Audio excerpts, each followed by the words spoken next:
They called it the cruelest wedding Montana had ever seen, a decorated war hero shackled to the woman every man in town had rejected.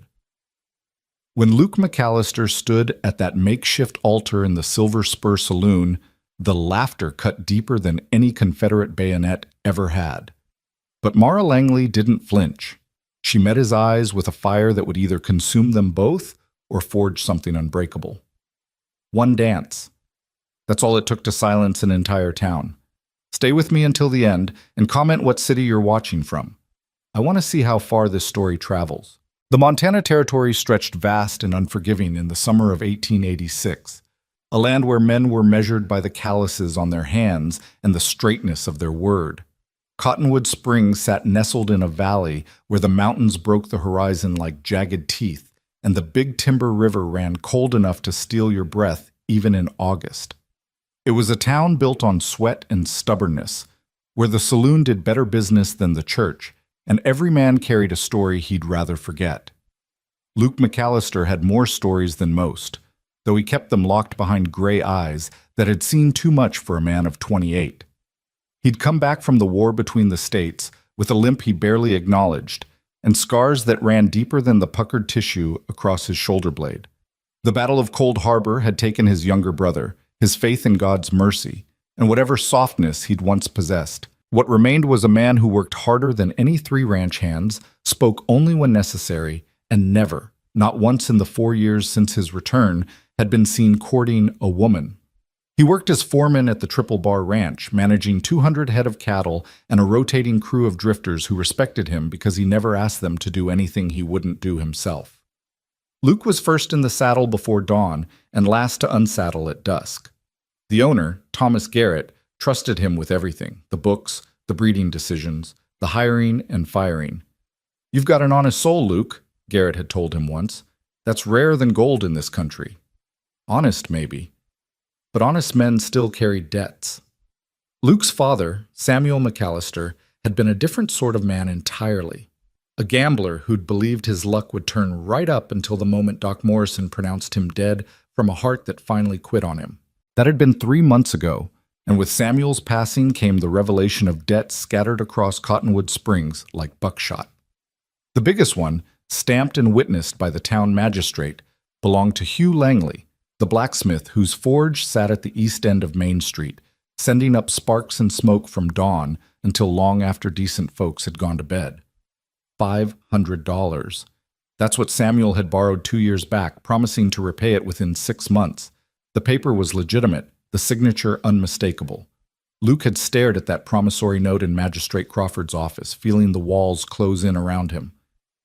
"Your father's debts are your debts now," Crawford had said, not unkindly.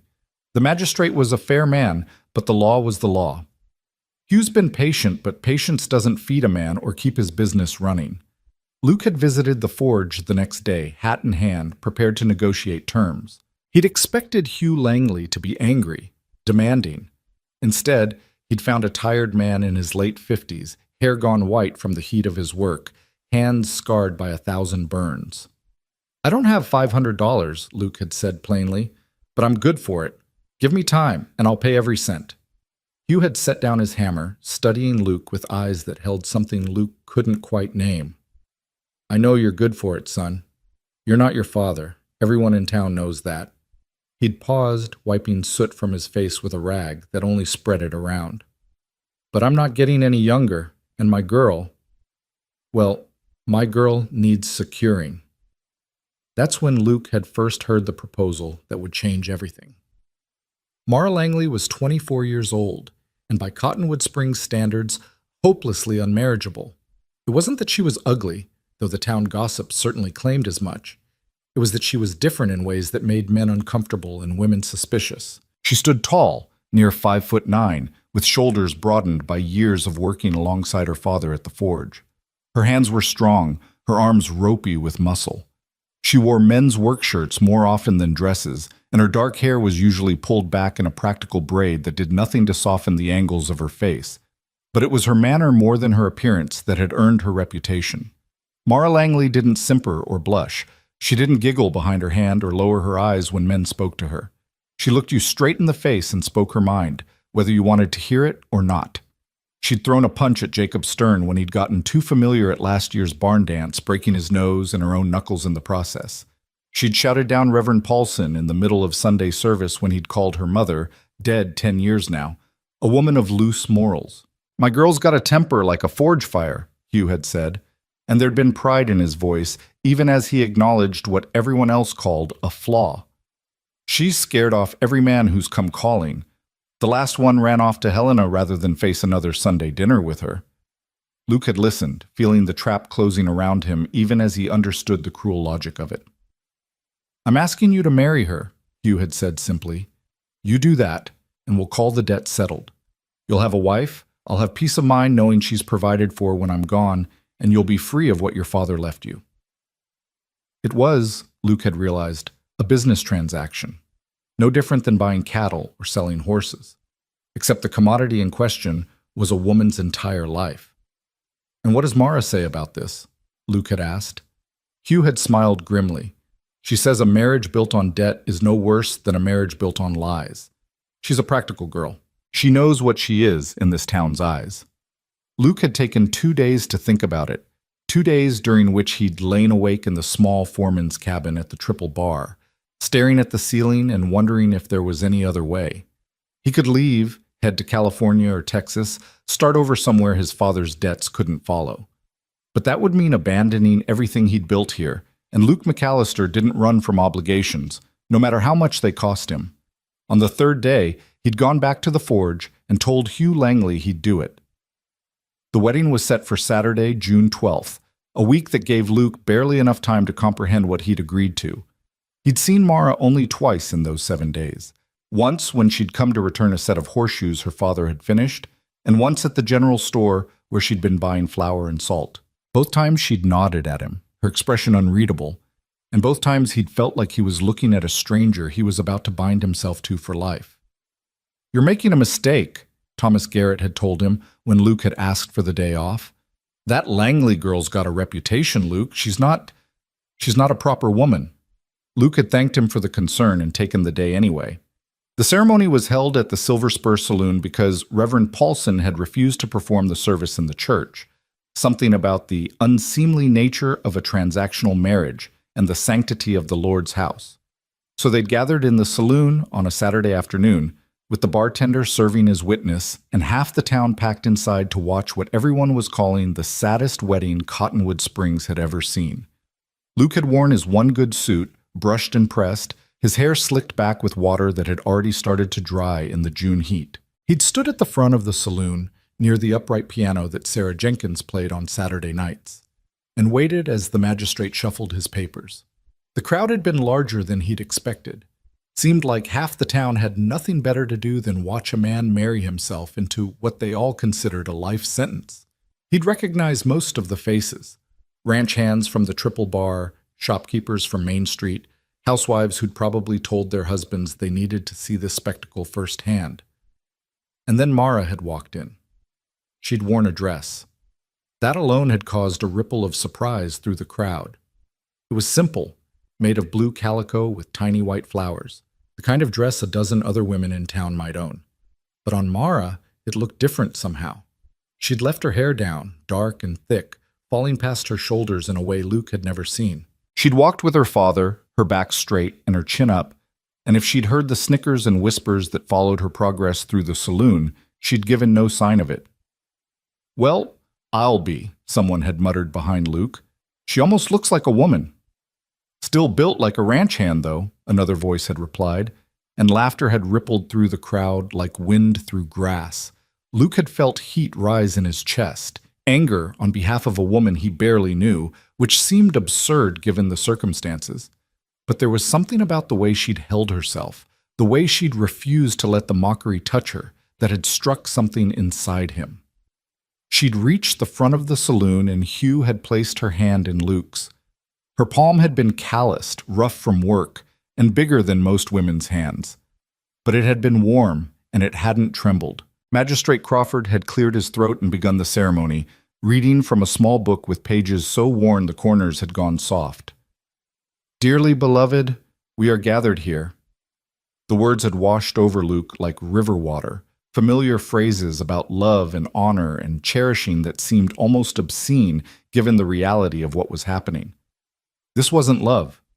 This was a debt being settled, two people being yoked together by circumstance and obligation. Do you, Luke James McAllister, take this woman to be your lawfully wedded wife? Luke had looked at Mara then, really looked at her for the first time. Her eyes were brown, he'd noticed. Not black, like he'd thought. Brown with flecks of gold, and they'd been watching him with an intensity that had made him wonder what she was thinking, what she was feeling about being bartered like a piece of property. I do, he'd said, and his voice had been steady even if his heart hadn't been. And do you, Mara Catherine Langley, take this man to be your lawfully wedded husband? She hadn't hesitated. I do.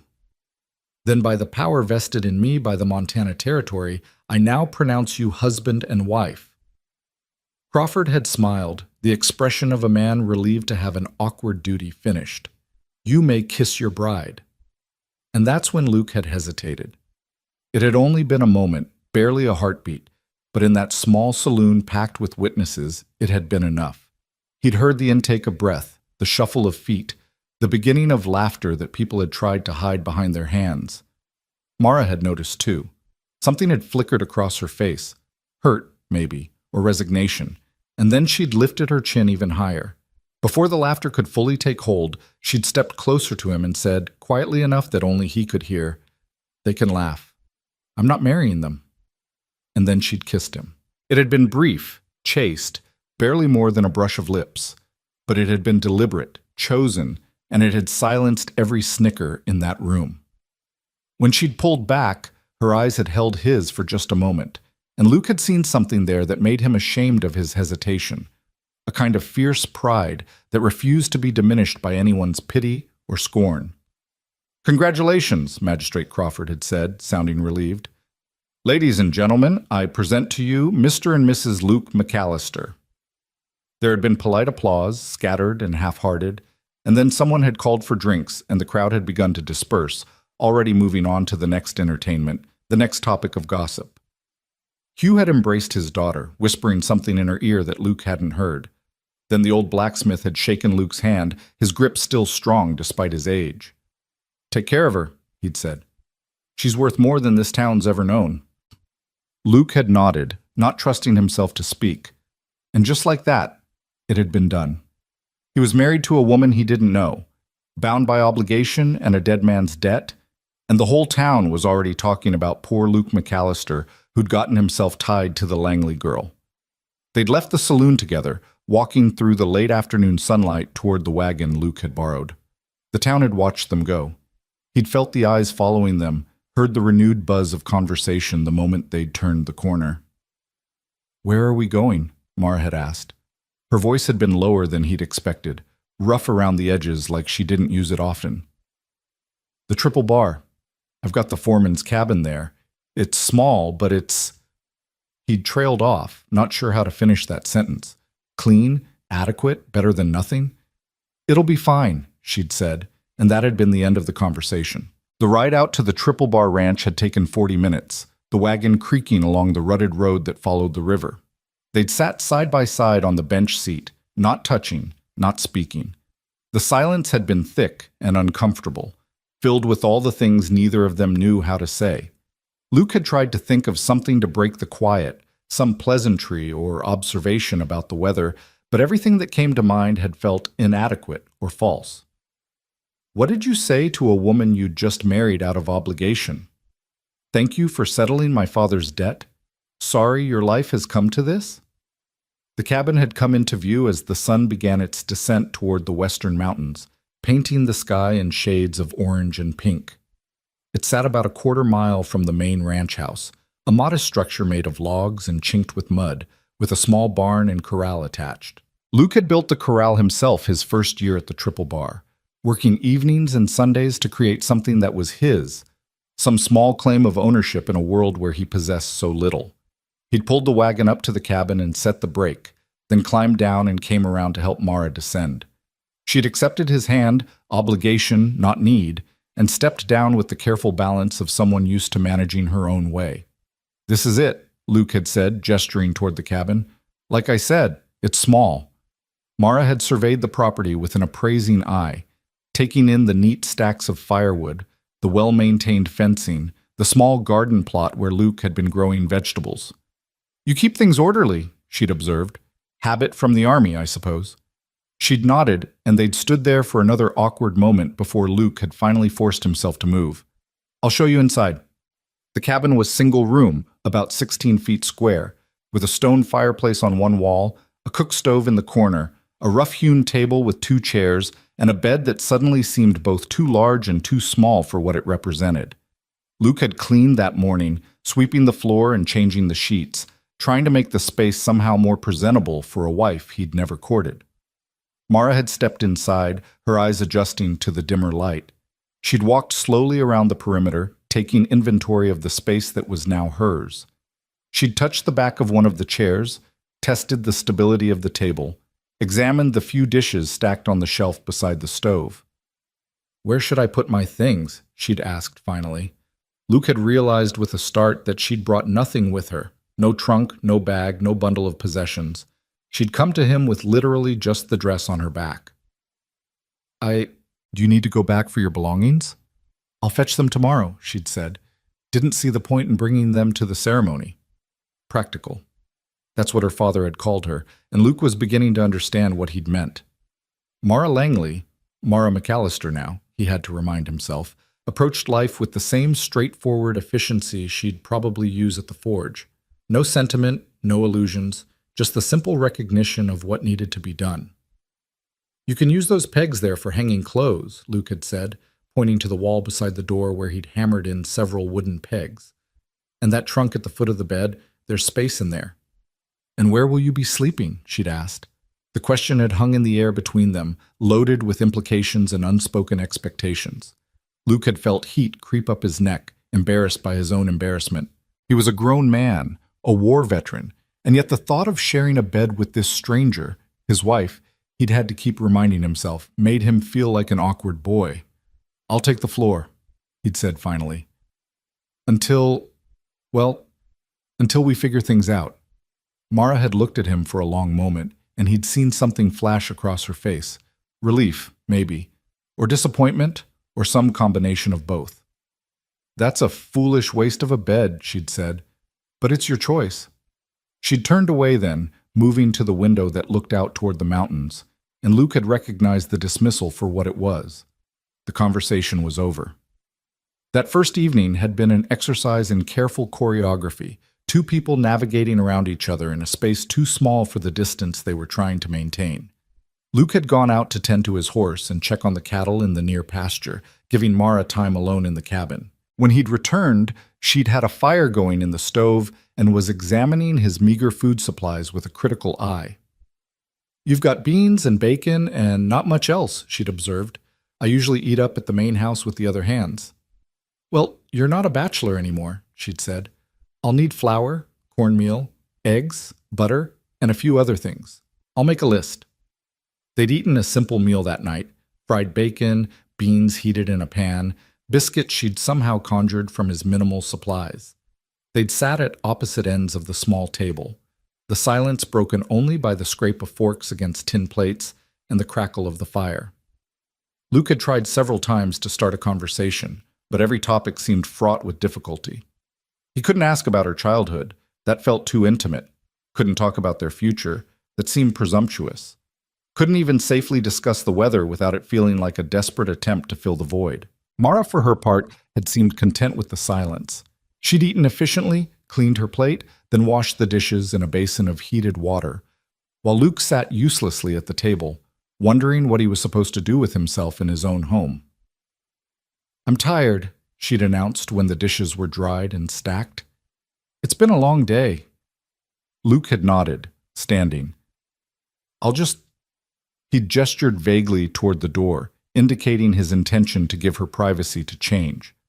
"Don't be ridiculous," she'd said. "Turn your back if you need to. I'll not have my husband sleeping outside his own cabin."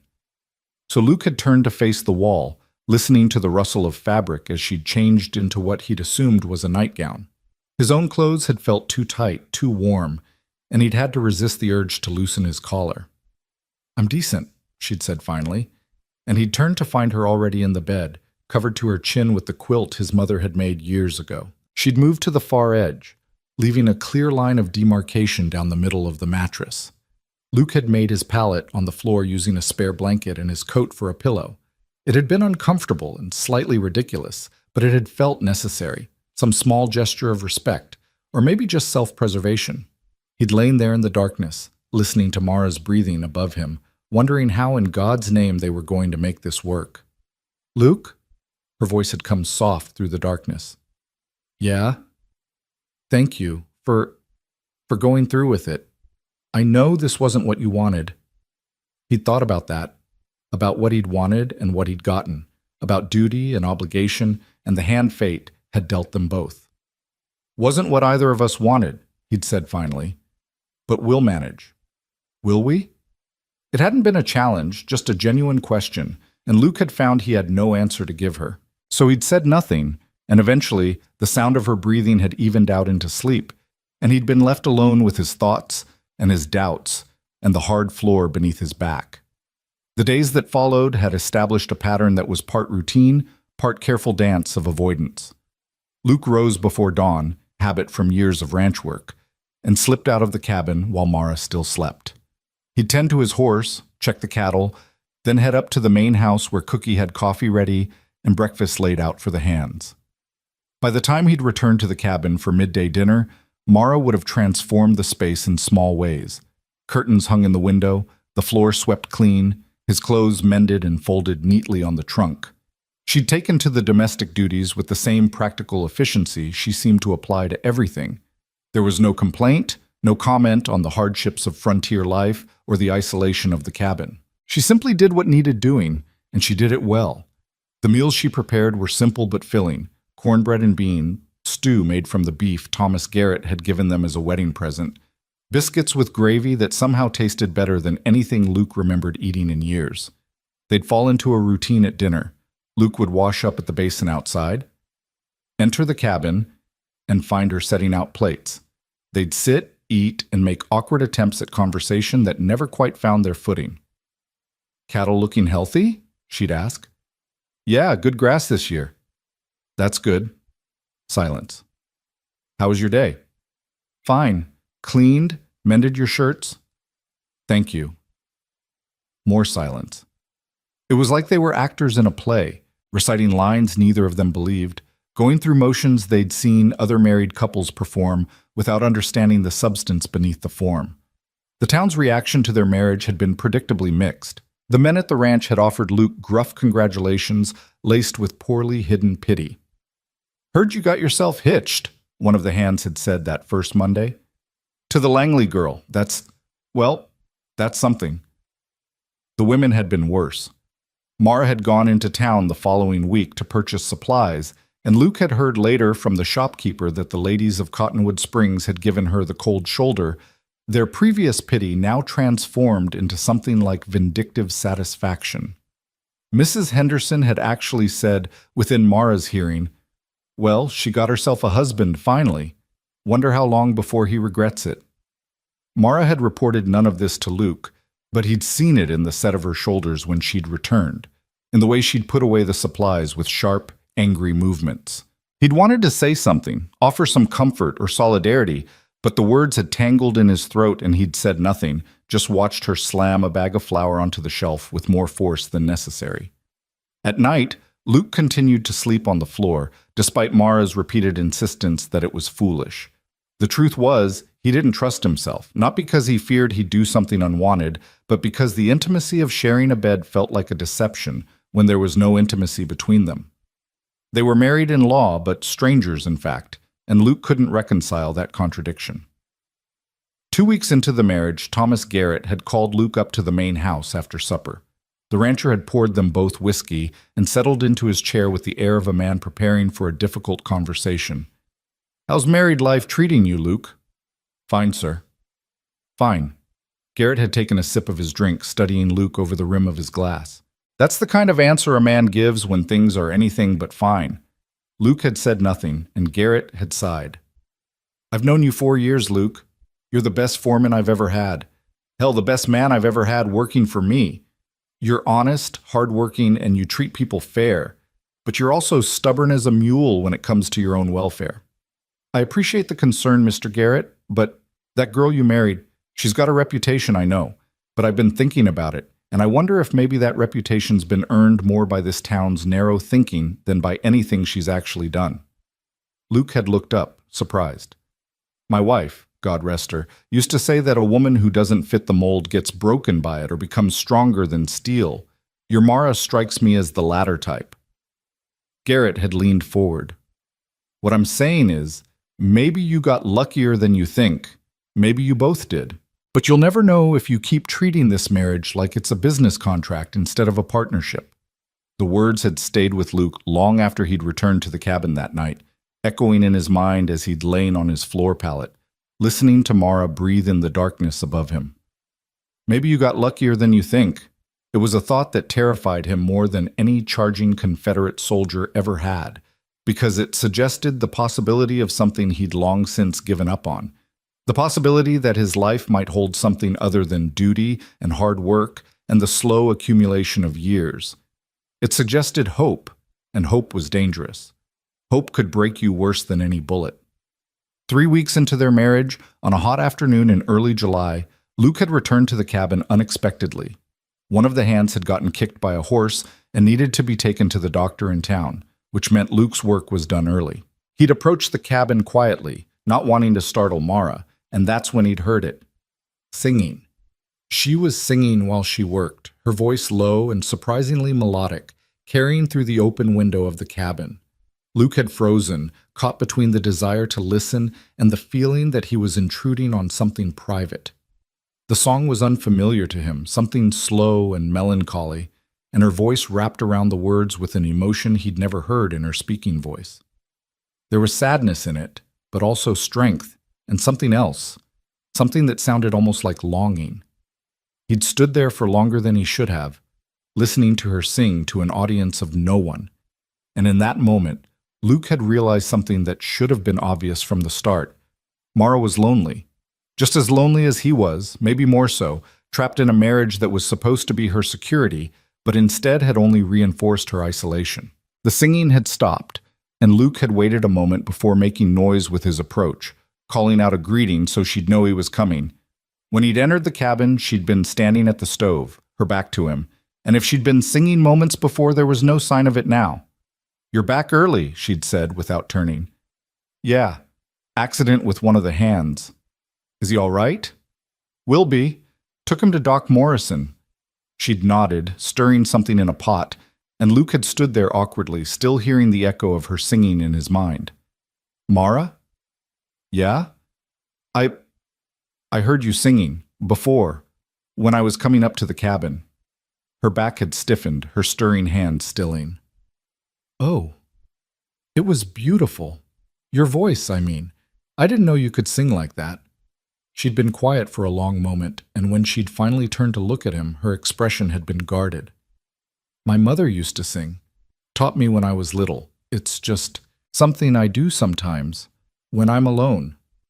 "You don't have to be alone," Luke had said, the words escaping before he'd fully thought them through.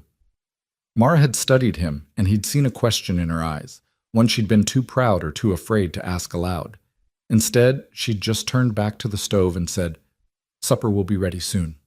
And the moment had passed, whatever vulnerability had flickered between them closing up like a wound that wasn't ready to heal.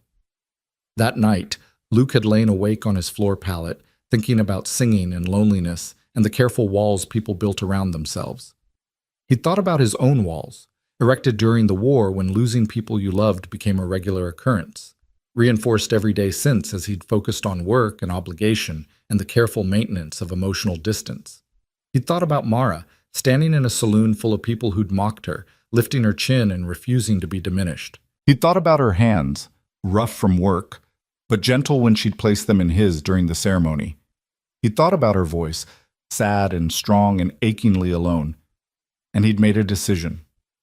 "Mara?" He'd called softly into the darkness. "Yeah?" "The Harvest Festival. It's next month. Would you want to go? Together, I mean, as..." He'd struggled for the right word. as a couple. The silence had stretched so long he'd thought maybe she'd fallen asleep. Then, why? Because we're married, and maybe it's time we started acting like it. Another long silence, and then, barely audible. All right. Yes, I'd like that. Luke had felt something unknot in his chest, some tension he hadn't realized he'd been carrying. It wasn't much, just an agreement to attend a town social together. But it felt like a beginning, like the first careful step across a bridge he'd been afraid to cross.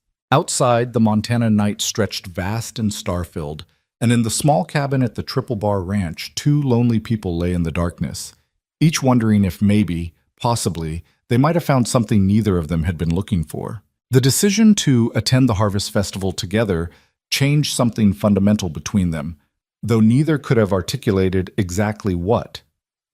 In the weeks that followed Luke's invitation, the silence in the cabin shifted from uncomfortable to companionable, punctuated by small exchanges that felt less like obligation and more like genuine curiosity. Mara had taken to asking him about the cattle, and Luke found himself explaining the intricacies of herd management with more detail than necessary, watching her face as she listened with genuine interest. She told him about her work at her father's forge, about the precise temperature needed to shape iron, about the satisfaction of transforming raw metal into something useful and beautiful. He'd never thought of blacksmithing as beautiful before, but the way she described it made him see it differently. Most people think it's just hammering hot metal, she'd said one evening as they sat on the porch steps watching the sun set behind the mountains. But it's more than that. You have to understand the metal, feel how it wants to move. Force it too much and it breaks. Work with it, and it becomes stronger than it ever was alone. Luke had looked at her profile in the fading light, wondering if she was talking about more than just blacksmithing. The night terrors had started 3 weeks after their wedding, though Luke didn't know Mara had been waking to them until she finally mentioned it one morning over breakfast. He'd bolted upright from his floor pallet sometime around 3 a.m, shouting words she couldn't make out, his body rigid with a fear that had nothing to do with the quiet Montana night around them. "You were dreaming," she'd said simply, pouring him coffee with steady hands. "About the war, I think." Luke had felt shame crawl up his spine, hot and suffocating. "I'm sorry if I woke you. You've been doing it since we married. I just didn't think it was my place to mention it before." She'd set the coffee cup in front of him, then surprised him by sitting down at the table instead of busying herself with morning chores. "My father has them too. Not as often anymore, but they still come. He was at Shiloh." "Cold Harbor," Luke had said, the words coming easier than he'd expected. "And the wilderness." Though Cold Harbor was, he'd trailed off, unable to find words for what Cold Harbor had been. "You don't have to talk about it," Mara had said, but her voice had held an invitation rather than a dismissal. So Luke had talked. Not about everything, some things would never leave the dark corners where he'd locked them away, but about the fear, about watching boys younger than him die in mud and blood, about his brother James who'd been 19 and full of foolish courage right up until a sharpshooter's bullet had ended all that courage in an instant. Mara had listened without interrupting, without offering empty platitudes about God's plan or necessary sacrifice. When he'd finished, she'd simply reached across the table and placed her hand over his, that rough, calloused hand that had somehow become familiar to him, and said, "The dreams don't make you weak. They make you human." It was perhaps the kindest thing anyone had said to him since he'd come home from the war. After that morning, something shifted. Luke found himself talking more, sharing small pieces of himself he'd kept locked away for years. Mara did the same, revealing the girl she'd been before the town decided she was unmarriageable. A girl who'd loved reading but whose family couldn't afford books, who'd wanted to travel but knew she'd never leave Montana, who'd learned to work iron because it was the only way to be close to her father after her mother died. "She passed when I was 14, Mara had told him one evening as they worked together in the small garden plot behind the cabin, her hands sure and quick as she pulled weeds. "Fever took her in 3 days. My father, he buried himself in work. The forge became his church, his confessional, his everything. So I learned to work it too, because it was the only way to reach him." "Is that why you never married before?" Luke had asked, then immediately regretted the question. "I'm sorry, that's not—" "No, it's all right." She'd sat back on her heels, wiping dirt from her hands. Partly that. Partly because I couldn't pretend to be something I wasn't. The boys in town, they wanted a wife who'd giggle at their jokes and keep her opinions to herself and bear children without complaint. I couldn't be that girl. Wouldn't be, even if I could. Good, Luke had said, surprising himself. The world's got enough of that kind of girl already. Mara had looked at him then, really looked at him, and something in her expression had made his heart beat faster. You mean that? I do. She'd turned back to her weeding, but Luke had seen the small smile playing at the corners of her mouth, and it had felt like a victory greater than any he'd won during the war. The preparations for the Harvest Festival consumed the town as August turned toward September. It was Cottonwood Springs' biggest social event of the year, a celebration of survival and community that brought together ranchers and townspeople, merchants and hired hands, everyone who'd made it through another hard Montana year. There would be food and music, competitions and dancing, all of it taking place in the field behind the church under a canopy of lanterns that would turn the night into something magical. Mara had seemed increasingly nervous as the date approached, though she tried to hide it. Luke would catch her standing at the cabin window, staring toward town with an expression he couldn't quite read. When he'd asked if she was having second thoughts about attending, she'd shaken her head. I'm not afraid of those people, she'd said, and he'd believed her. But there'd been something else in her voice, something vulnerable that she'd quickly covered with practicality. I just don't have anything to wear. The dress I wore to the wedding, it's the only nice dress I own, and everyone's already seen it. Luke had thought about the small amount of money he'd managed to save from his wages, money he'd been setting aside for winter supplies. What if we went to town tomorrow, to the dress shop? You could pick out fabric, have something made. Luke, that's expensive. We don't need to. I want to, he'd interrupted. You should have a new dress. You should have a lot of things you don't have. The next day, they'd ridden into Cottonwood Springs together, and Luke had felt the eyes following them as they made their way down Main Street. He'd helped Mara down from the wagon outside Mrs. Patterson's dress shop, keeping his hand at her elbow longer than necessary, a public declaration of solidarity that hadn't gone unnoticed. Inside the shop, Mrs. Patterson had greeted them with professional courtesy that barely masked her surprise. Mrs. McAllister? Mr. McAllister. How can I help you today? My wife needs a dress for the Harvest Festival, Luke had said, and he'd been proud of how natural the words had sounded. My wife. As if he'd been saying them for years instead of weeks. Mrs. Patterson had led them to the fabric displays, bolt after bolt of material in colors, ranging from practical browns to impractical silks. Mara had run her fingers over them with careful reverence, lingering longest on a bolt of pale blue cotton with tiny embroidered flowers. That one, Luke had said. It matches your eyes in certain light. Mara had looked at him, startled, and Mrs. Patterson had raised an eyebrow but said nothing, already making mental calculations about yardage and trim. It's too fancy, Mara had protested. Too expensive.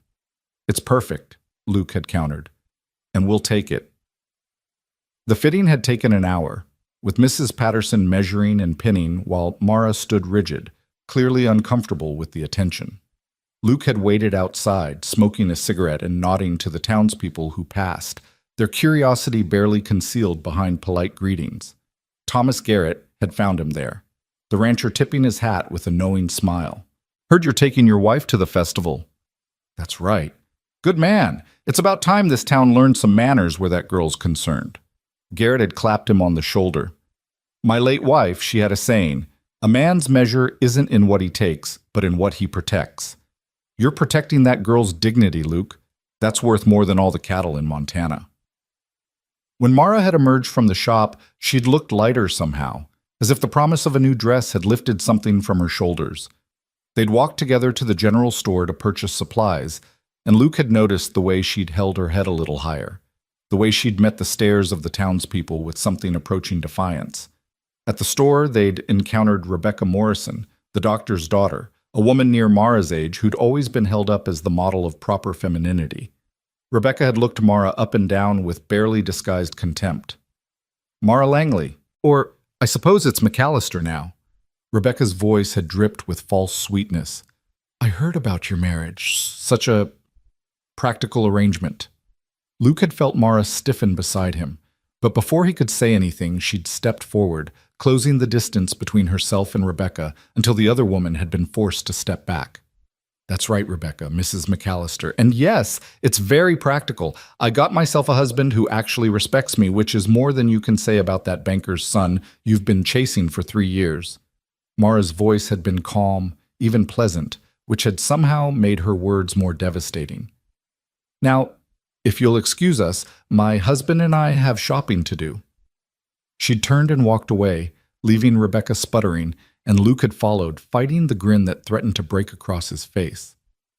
Outside the store, he'd finally let himself laugh, a real laugh that had felt rusty from disuse. "You're dangerous," he'd said, and Mara had smiled, a genuine, unguarded smile that had transformed her entire face. Only when provoked. That night, they'd sat on the porch steps longer than usual, watching stars emerge in the darkening sky. The air had been warm, carrying the scent of sage and pine, and for the first time since their wedding, the silence between them had felt comfortable, almost intimate. "Luke?" Mara's voice had been soft. "Why are you doing this? The dress, the festival, all of it. You don't have to try so hard. Our marriage, it is what it is." He'd thought about that question, about all the reasons he could give: duty, obligation, the desire to be a good man. But none of those had been the truth, or at least not the whole truth. Because somewhere between the wedding and now, you stopped being an obligation, he'd said finally. You became, I don't know what the right word is, a friend, maybe, or the possibility of something more than a friend. And I'm tired of sleeping on the floor, Mara. I'm tired of pretending this marriage is just a business transaction when every day I learn something new about you that makes me wish it was real. The words had hung in the air between them, more honest than anything Luke had said in years, and he'd held his breath waiting for her response. "It is real," Mara had said quietly. "Maybe it didn't start that way, but it's real now. At least it is for me." Luke had turned to look at her, and in the starlight he'd seen tears on her cheeks, though her voice had remained steady. "Mara, I'm not crying because I'm sad," she'd interrupted. "I'm crying because for the first time in my life someone sees me, really sees me. Not the town spinster, or the blacksmith's strange daughter, or the woman nobody wanted, just me." He'd reached for her hand then, threading his fingers through hers, and they'd sat like that until the stars filled the sky. Two people who'd started as strangers and were becoming something neither had dared to hope for. That night, Luke had climbed into bed beside her instead of making his usual pallet on the floor. They'd lain on opposite sides, still maintaining a careful distance, but it had felt like progress, like crossing a threshold that couldn't be uncrossed. "Good night, Mara," he'd whispered into the darkness. "Good night, Luke." The weeks leading up to the festival had passed in a blur of work and small intimacies. Mara had started bringing Luke his midday meal in the fields, riding out on the old mare from her father's stable, and they'd sit together under whatever shade they could find, talking about everything and nothing. The ranch hands had noticed, of course, and Luke had endured their good-natured ribbing about being wife-whipped, a term he'd corrected to wife-blessed, with enough seriousness that the jokes had stopped. Hugh Langley had visited the cabin one Sunday afternoon, ostensibly to check on his daughter, but really, Luke suspected, to take the measure of the man who'd married her. They'd sat on the porch while Mara made coffee, the old blacksmith studying Luke with eyes that missed nothing. "She's happier," Hugh had said finally. "I can see it in how she carries herself. You've been good to her." "She's made it easy," Hugh had smiled. "My daughter's many things, but easy ain't one of them. She's got her mother's fire and her own brand of stubbornness. The fact that you found a way to appreciate that instead of trying to break it says good things about you, son." When Mara had brought out the coffee, Luke had noticed the way she'd touched her father's shoulder in passing. A gesture of affection that spoke of healing, of walls coming down not just between husband and wife, but throughout her whole world. The dress had been ready 3 days before the festival, and Mrs. Patterson had delivered it personally to the cabin, a gesture that had surprised them both. The seamstress had lingered for a moment at the door, seeming to wage an internal battle before finally speaking. "Mrs. McAllister, I owe you an apology. I've been as bad as anyone in this town judging you without cause. but I've watched you these past weeks, how you carry yourself, how your husband looks at you, and I realize I've been wrong. I hope you'll accept my regret for that." Mara had been quiet for a long moment, and Luke had seen her wrestling with pride and forgiveness. Finally, she'd nodded. "Thank you, Mrs. Patterson. That means more than you know." After the seamstress had left, Mara had held the dress up against herself, a rare expression of pure joy crossing her face. "It's beautiful," she'd whispered.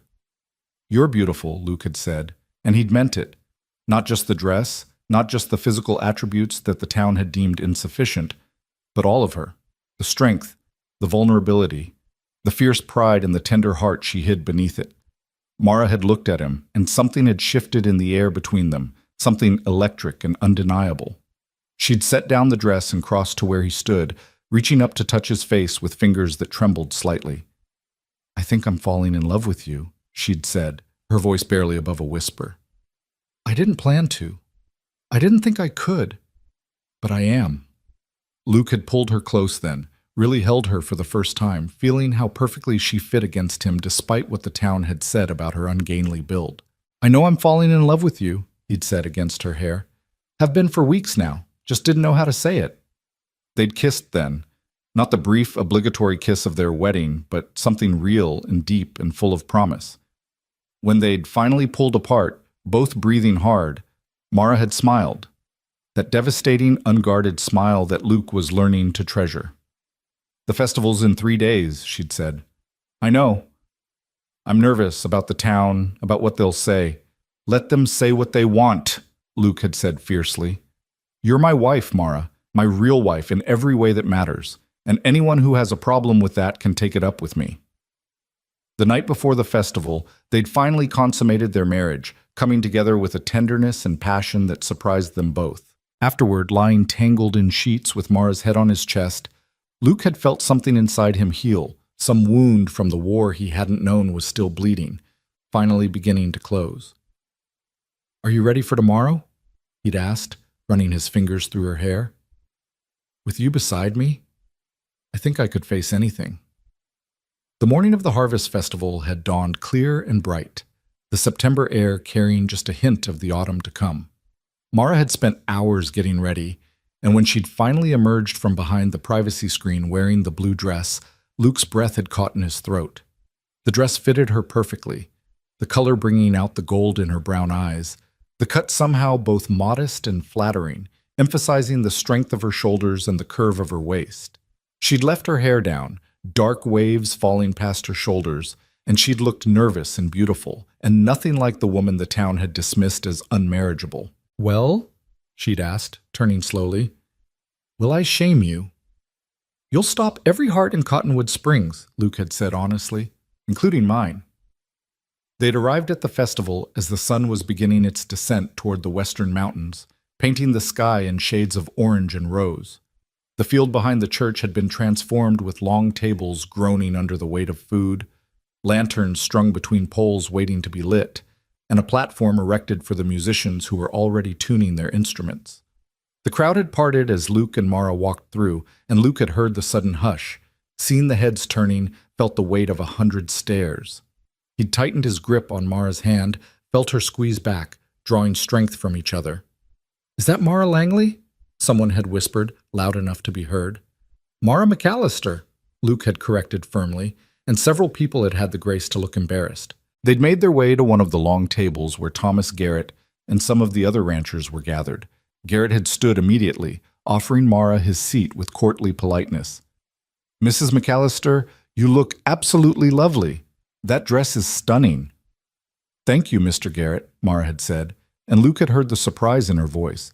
She'd clearly expected mockery, not genuine compliments.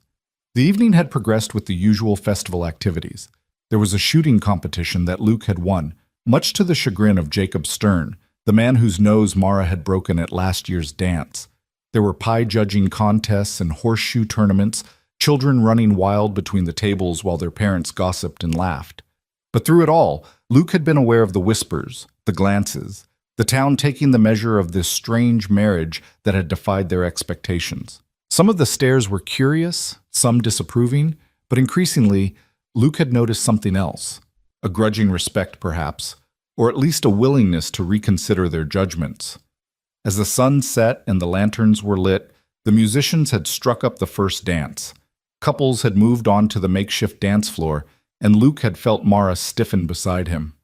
"I should tell you," she'd said quietly. "I don't really know how to dance. Never had much occasion to learn." "That's all right," Luke had said, standing and offering his hand. "Neither do I. We'll figure it out together." He'd led her onto the dance floor, aware that every eye was on them, that this moment would be dissected and discussed in every household in Cottonwood Springs for weeks to come. The music had started, a slow waltz that the fiddler played with surprising sweetness, and Luke had taken Mara in his arms. They'd moved awkwardly at first, both of them stiff with self-consciousness. Luke had stepped on her foot, she'd stumbled over his, and for a moment it had seemed like they'd prove every doubt the town had ever had about them. But then Mara had laughed, a real laugh, full of genuine amusement rather than embarrassment, and somehow that had changed everything. Luke had found himself laughing too, and suddenly they'd been moving together, not perfectly, but with a grace born of trust rather than technique. The crowd that had been watching, waiting for failure, had grown quiet. Luke had seen it from the corner of his eye, the surprise, the shifting expressions, the slow recognition that what they were witnessing wasn't a spectacle to mock, but something genuine and real. Mara had looked up at him, her eyes bright with unshed tears, and Luke had realized she'd felt it too. The moment when the town's perception had shifted, when they'd become not objects of pity, but a couple worth watching, worth perhaps even envying. "They're staring," she'd whispered. "Let them stare," Luke had said. "All I see is you." The song had ended, and for a moment the field had been silent. Then someone had started clapping. Hugh Langley, standing at the edge of the crowd with tears running down his weathered face, and others had joined in, hesitant at first but growing stronger, until the applause had washed over them like a wave. Mara had turned to face the crowd, and Luke had seen her chin lift, that familiar gesture of defiance transforming into something like victory. They'd walked off the dance floor together, and people had nodded to them, greeted them, some with warmth and others with grudging acknowledgement, but no longer with pity or contempt. Rebecca Morrison had approached, the banker's daughter who'd been so cruel in the general store. She'd stood before Mara, clearly uncomfortable, before finally speaking. That was lovely. The dance. You and Mr. McAllister. I wanted to say..." She'd paused, struggling with words that clearly didn't come easy. "I wanted to apologize for what I said at the store, for how I've treated you. It was unkind and unfair." Mara had studied her for a long moment, and Luke had held his breath, hoping she'd find it in herself to be gracious. Finally, Mara had nodded. "Thank you, Rebecca. I appreciate you saying that." As the night had worn on, more people had approached, some to apologize, others simply to speak to Mara as if she were a regular person rather than a curiosity. Mrs. Henderson, who'd predicted Luke would regret his marriage, had actually asked Mara for her cornbread recipe. Old Mr. Wilson had told Luke he was a lucky man, and for once, there'd been no irony in the statement. Around midnight, as the festival had been winding down and families had been gathering their sleepy children for the ride home, Luke and Mara had found themselves alone at the edge of the field, looking out over the valley below where scattered lights marked the homesteads of their neighbors. "Did that really just happen?" Mara had asked, leaning against him. "Did this town actually accept us?" "Some of them did. Others will take more time, but tonight was a start." "You know what changed it?" She'd turned to look at him. "It was when you looked at me during that dance. Everyone saw it, saw how you looked at me. Like I was precious, like I mattered." "You do matter," Luke had said fiercely. "You're the best thing that's ever happened to me, Mara. This marriage that was supposed to be a burden, it's turned out to be a blessing. You've turned out to be a blessing." She'd kissed him then, soft and sweet, uncaring of who might see, and Luke had pulled her closer, knowing that they still had a long road ahead, that acceptance from a town didn't erase years of hurt or guarantee an easy future. But it was something. It was a beginning. As they'd climbed into their wagon for the ride home, Hugh Langley had stopped them, placing his hand on Luke's arm. "Take care of my girl," he'd said, his voice thick with emotion. Always, Luke had promised. And Mara, Hugh had turned to his daughter. I'm proud of you. Your mother would have been too. You stood tall tonight, girl, just like you always have. The ride back to the Triple Bar had been quiet, both of them lost in thought, processing the magnitude of what had happened. The town that had mocked their marriage had witnessed them transformed from objects of pity into something else entirely. A couple bound not by obligation, but by genuine feeling, by respect and affection, and the kind of love that couldn't be arranged or demanded, but only discovered. Back at the cabin, they'd undressed each other slowly, carefully, hanging up the beautiful blue dress and Luke's good suit. They'd climbed into bed, their bed now, without hesitation or division, and held each other in the darkness. Luke? Mara's voice had been drowsy, content. Yeah? Earlier, on the dance floor, you said I deserved better than what the town had given me. He'd remembered that moment of vulnerability and truth. I did say that, and I told you to show me how. You did. She'd been quiet for a moment, and when she'd spoken again, her voice had been filled with wonder. You showed me. Tonight, tomorrow, every day. You're showing me what it means to be seen, to be valued. Thank you for that. Luke had kissed her forehead, her temple, her lips, tasting salt from tears he wasn't sure were his or hers, or both. You don't need to thank me for treating you the way you've always deserved to be treated. Maybe not, but I'm grateful anyway. They'd fallen asleep like that, wrapped around each other, two people who'd been forced together by circumstance and had chosen to stay together by love.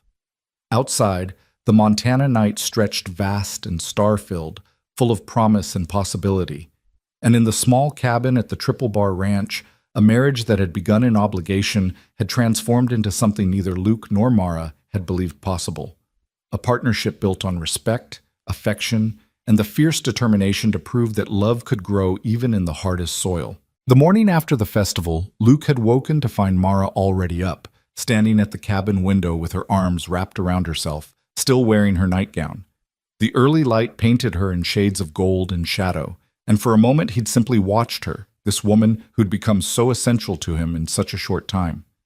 You're thinking too loud, he'd said softly, and she'd turned with a small smile.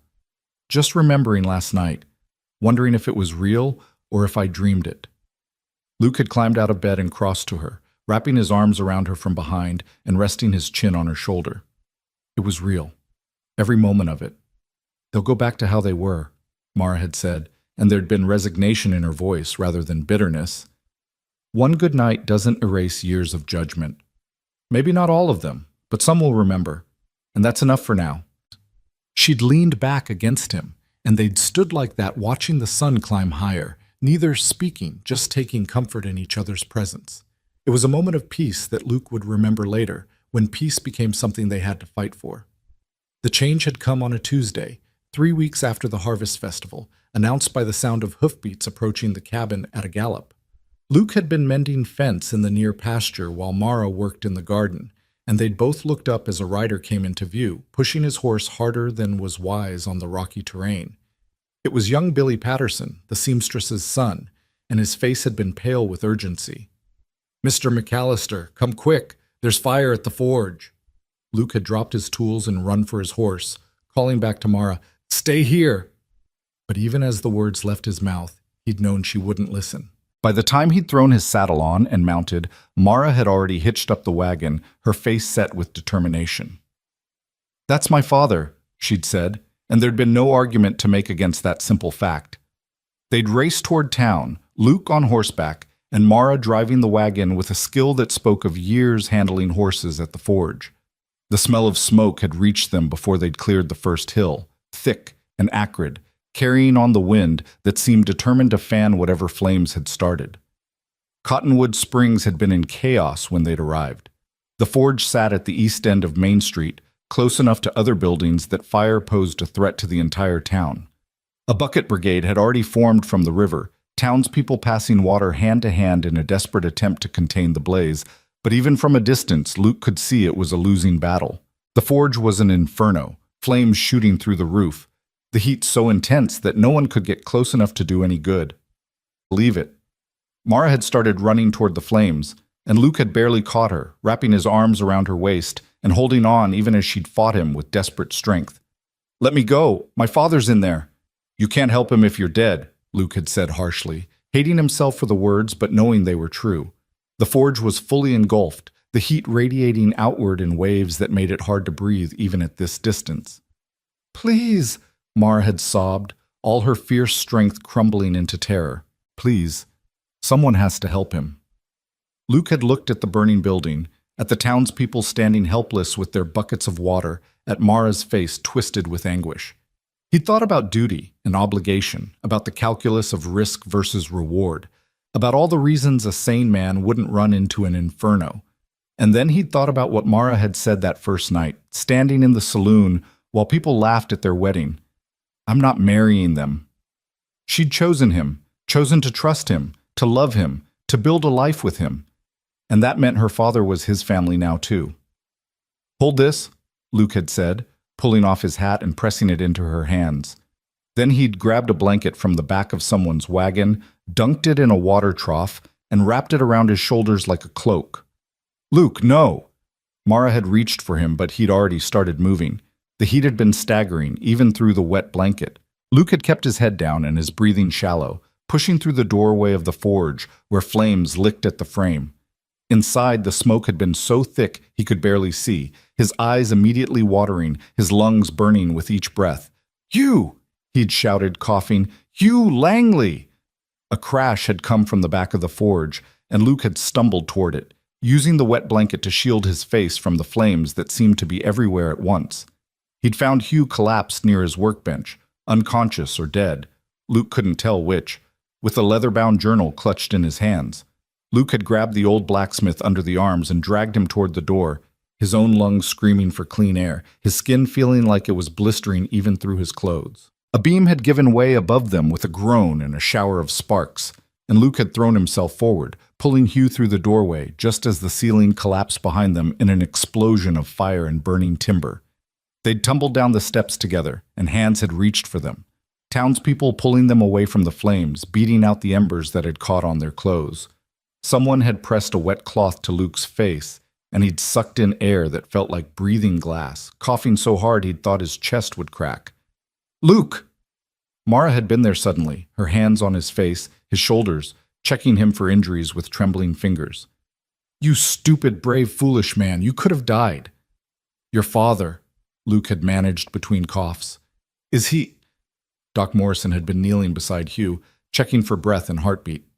"He's alive. Smoke inhalation, probably some burns, but he's alive. Help me get him to my office." They'd carried Hugh to the doctor's office, while behind them the forge had continued to burn, the bucket brigade finally giving up and focusing instead on keeping the fire from spreading to other buildings.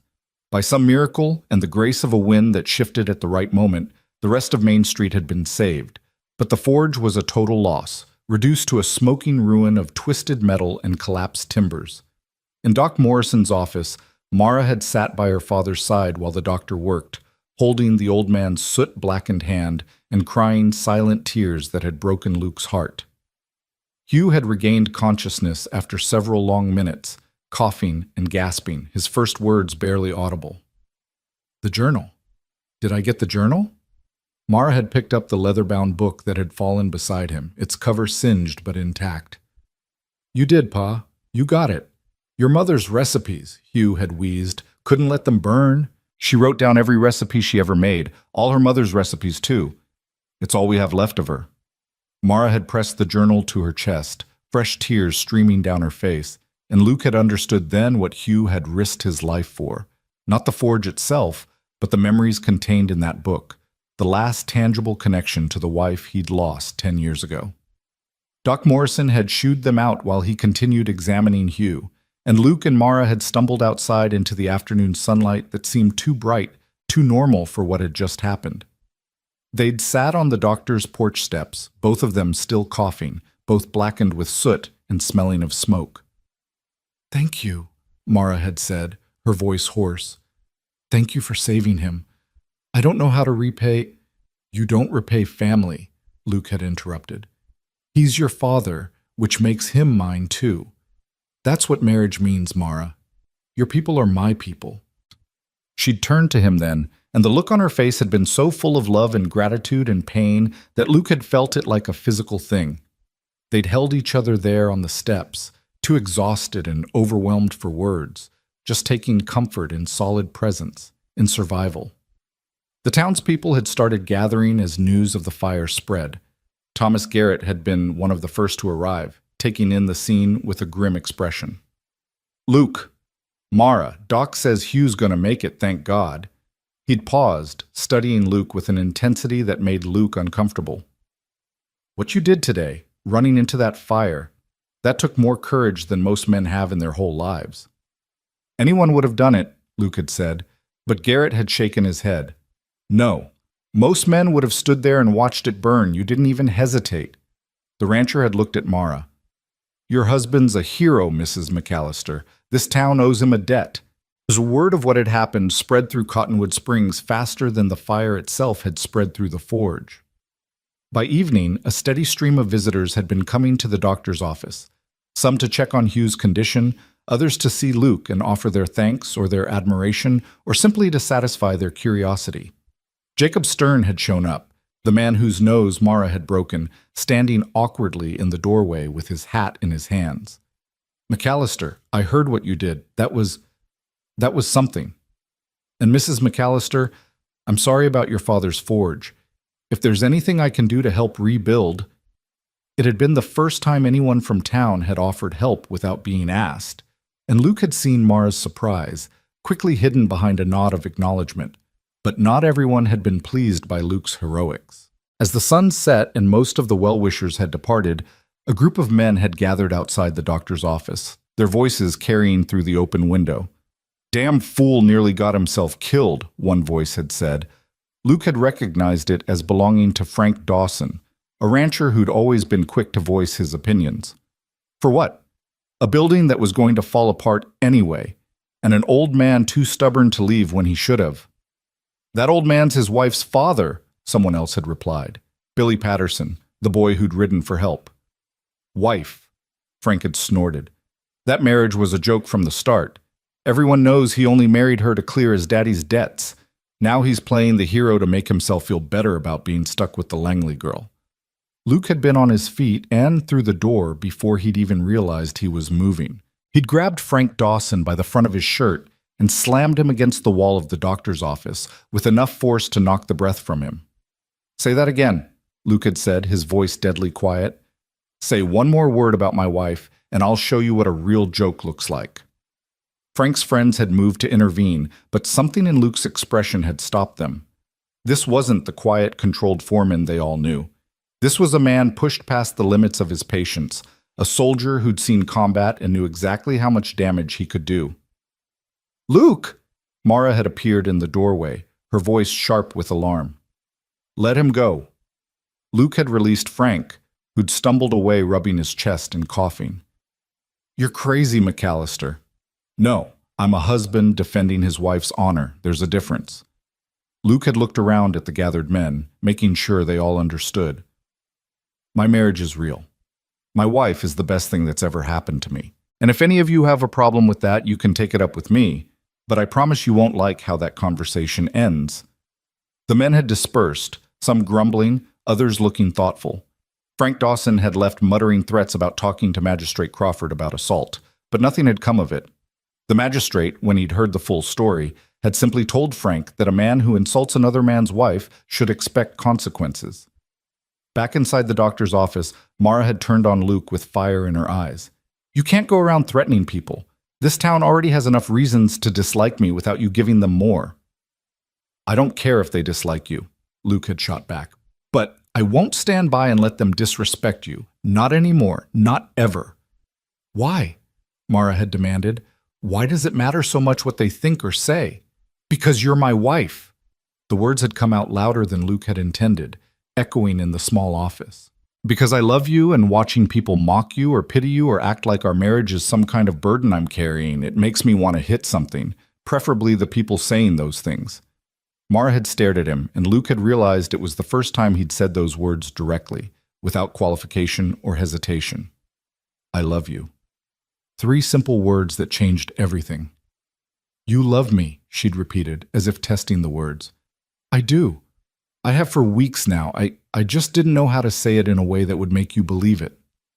She'd closed the distance between them, cupping his face with her soot-stained hands. I believe it. Because I love you too. Because I see the way you look at me when you think I'm not watching. Because you ran into a burning building for my father without a moment's hesitation. She'd kissed him then, soft and fierce all at once. But you can't fight every battle for me, Luke. Some fights are mine to have. Then we fight them together, Luke had said. That's what partners do. Doc Morrison had emerged from the back room where Hugh had been resting, clearing his throat to announce his presence. Your father's asking for you, Mara. And Luke, I want to check those burns on your hands. Hugh had been sitting up in bed, his face still pale, but his eyes alert. Mara had rushed to him, and the old blacksmith had embraced her with surprising strength for a man who'd nearly died hours earlier. My foolish girl, he'd murmured into her hair. I heard you tried to run into that fire after me. I couldn't lose you, Mara had said, her voice breaking. And you've got a good man who wouldn't let you. Hugh had looked past his daughter to where Luke stood in the doorway. Come here, son. Luke had approached the bed, unsure what to expect. Hugh had extended his hand, and when Luke had taken it, the old blacksmith's grip had been surprisingly firm. You saved my life today. There's no debt that can repay that, but I want you to know, I'm grateful. And I'm grateful my daughter found a man who'd run into fire for her family. Hugh's eyes had been bright with emotion. You're a good man, Luke McAllister, better than I had any right to hope for when I made that arrangement. It stopped being an arrangement a long time ago, Luke had said. Mara's the best thing that ever happened to me, even if it took me a while to realize it. Hugh had smiled. Love's like that sometimes. Sneaks up on you when you're not looking. They'd stayed with Hugh until late into the night, Doc Morrison finally sending them home with instructions to return in the morning. The walk to where they'd left the wagon had been quiet, both of them processing the enormity of what had happened, how close they'd come to tragedy. The forge is gone, Mar had said as they'd climbed into the wagon. Everything my father built, all his tools, the work he had pending, it's all gone. It can be rebuilt. With what money? The forge was barely profitable as it was. There's no way Pa can afford to rebuild, especially not at his age. She'd been silent for a moment. He'll have to close the business, probably move in with us. He's got nowhere else to go. Luke had heard the worry in her voice, the fear that her father's misfortune would become their burden. Then he moves in with us. We'll figure it out, Mara. We always do. But over the next few days, as the full extent of the disaster became clear, Luke had realized that figuring it out would be more complicated than he'd thought. Hugh's burns had been worse than initially believed, bad enough that Doc Morrison had said he'd need weeks of recovery before he could work again. The forge had been uninsured. Hugh had let the policy lapse months ago to save money, which meant there was nothing to offset the total loss of his business and livelihood. The town's response had been mixed. Some people had donated money or materials to help with rebuilding, moved by Luke's heroism and Hugh's near-death experience. Others had used the opportunity to whisper that the Langleys had always been bad luck, that the fire was somehow proof of God's judgment, that decent people should keep their distance. Luke had wanted to punch every person who'd said such things, but Mara had held him back, her earlier words echoing, "You can't fight every battle for me."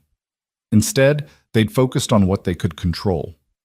Hugh had moved into the cabin temporarily, sleeping on a pallet in the corner while he recovered. It had been cramped and awkward, 3 adults in a space meant for one, but they'd made it work.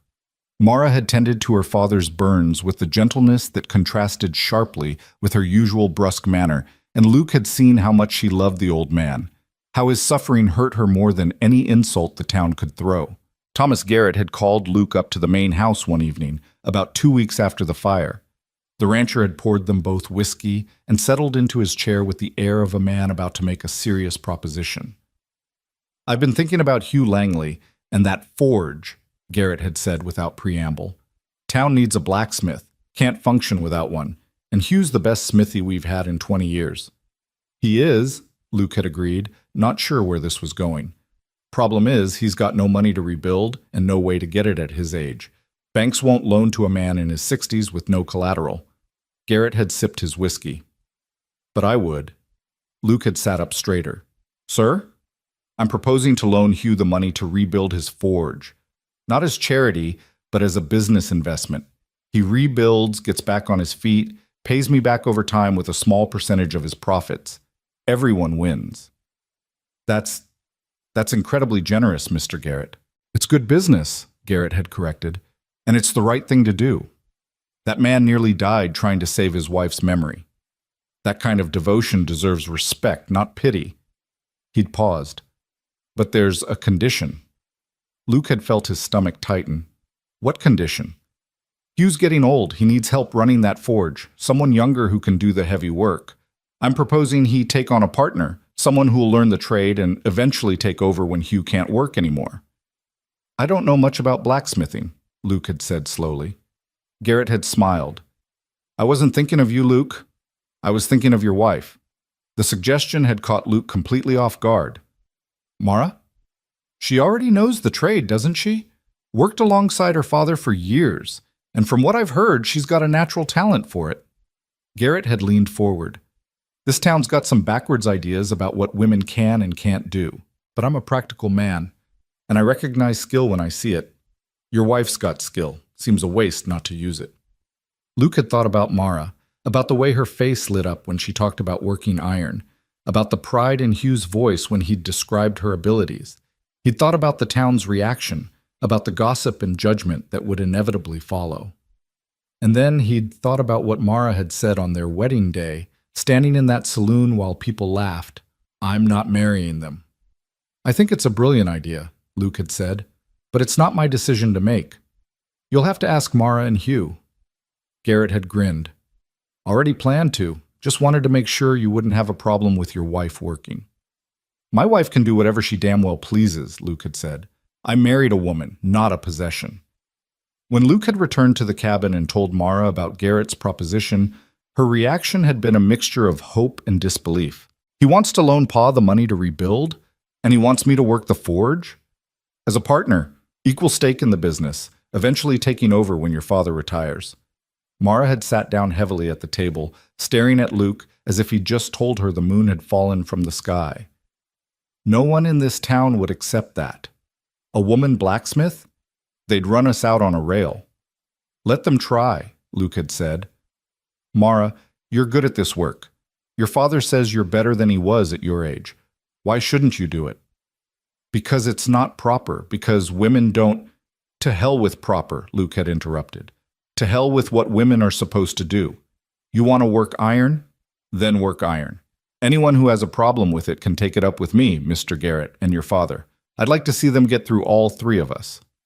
Hugh, listening from his pallet in the corner, had started laughing, a rough, painful sound that had turned into coughing, but laughter nonetheless. Boy's got a point, Mara. You've been hiding your light under a bushel your whole life because this town couldn't handle a woman with skill. Maybe it's time they learned to handle it. The decision had been made that night, though none of them had been under any illusions about how difficult the road ahead would be.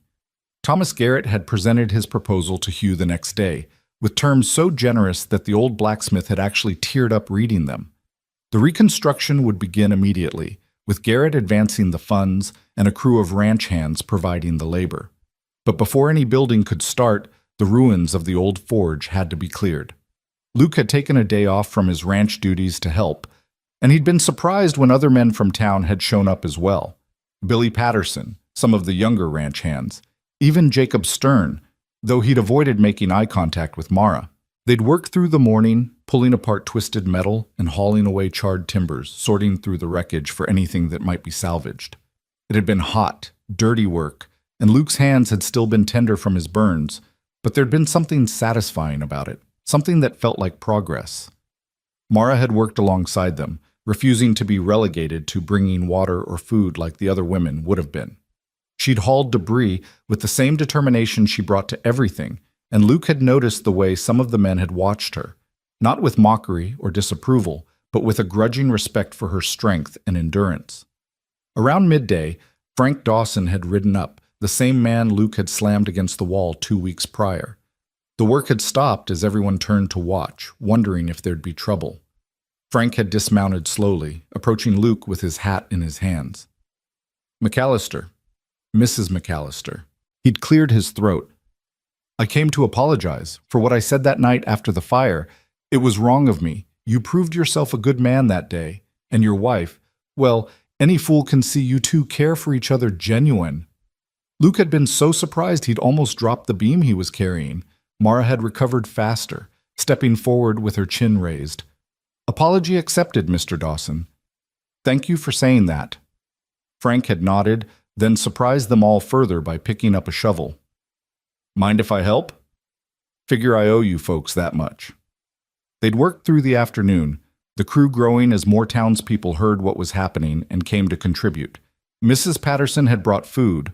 Old Mr. Wilson had donated lumber from his property. Even Reverend Paulson, who'd refused to marry them in his church, had stopped by to offer prayers and a monetary donation toward the rebuilding.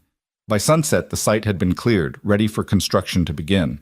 The workers had dispersed, tired but satisfied, and Luke and Mara had stood alone amid the ashes of what had been, looking toward what might be built in its place. They came, Mara had said wonderingly. The town actually came to help. You sound surprised.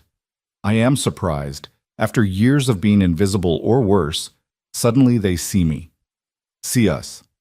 She'd turned to Luke. That's because of you, because you made them see. No, Luke had said, pulling her close despite the soot and sweat covering them both. I just gave them permission to see what was always there.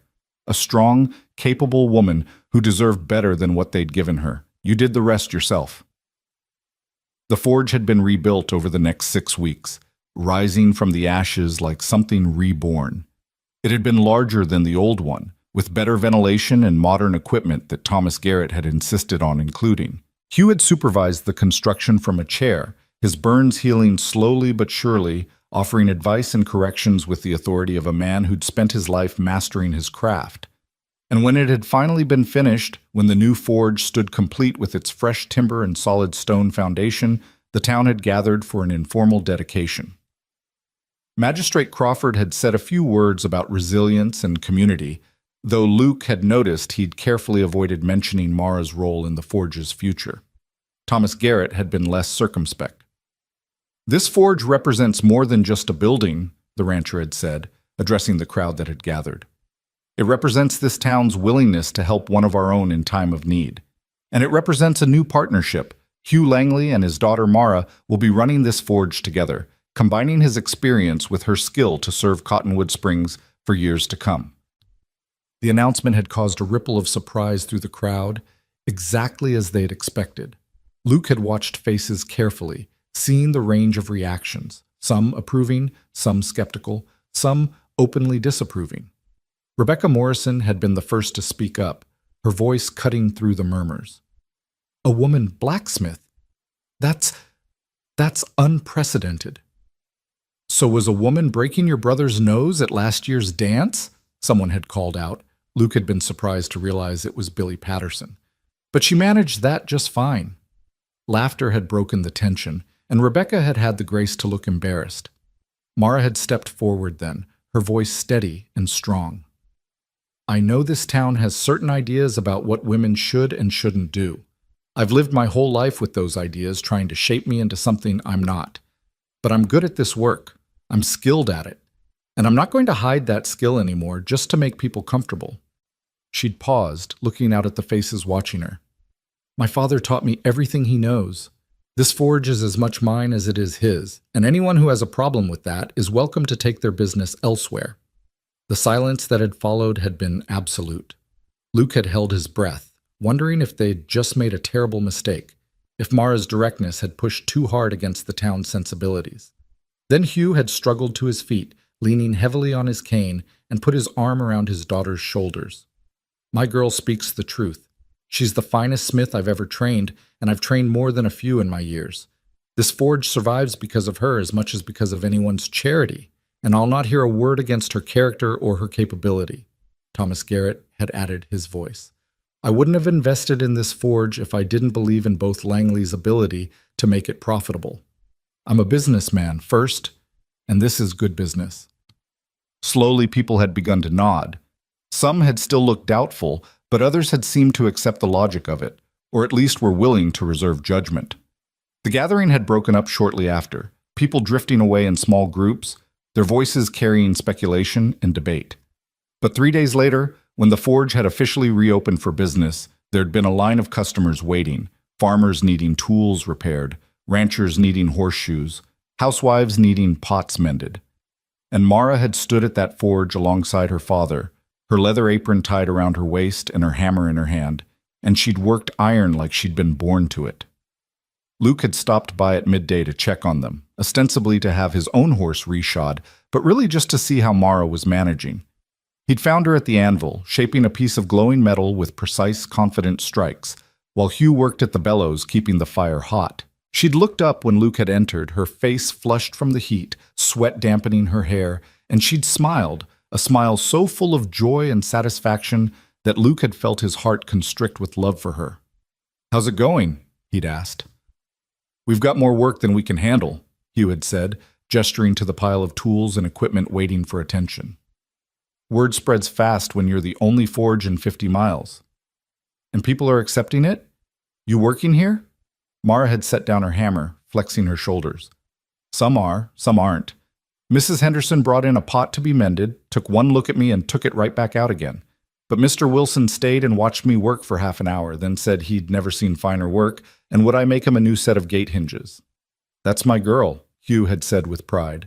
Luke had watched them work together, father and daughter, moving around the forge with practiced ease, and he'd realized that this was what Mara had always been meant to do. Not to conform to someone else's idea of what a woman should be, but to claim her own space, her own skill, her own power.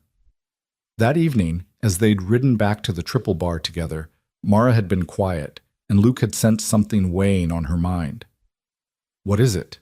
he'd asked finally. "I'm happy," she'd said, and there'd been wonder in her voice. "I'm actually genuinely happy. I'm doing work I love. I have a husband who supports me. My father's alive and healing.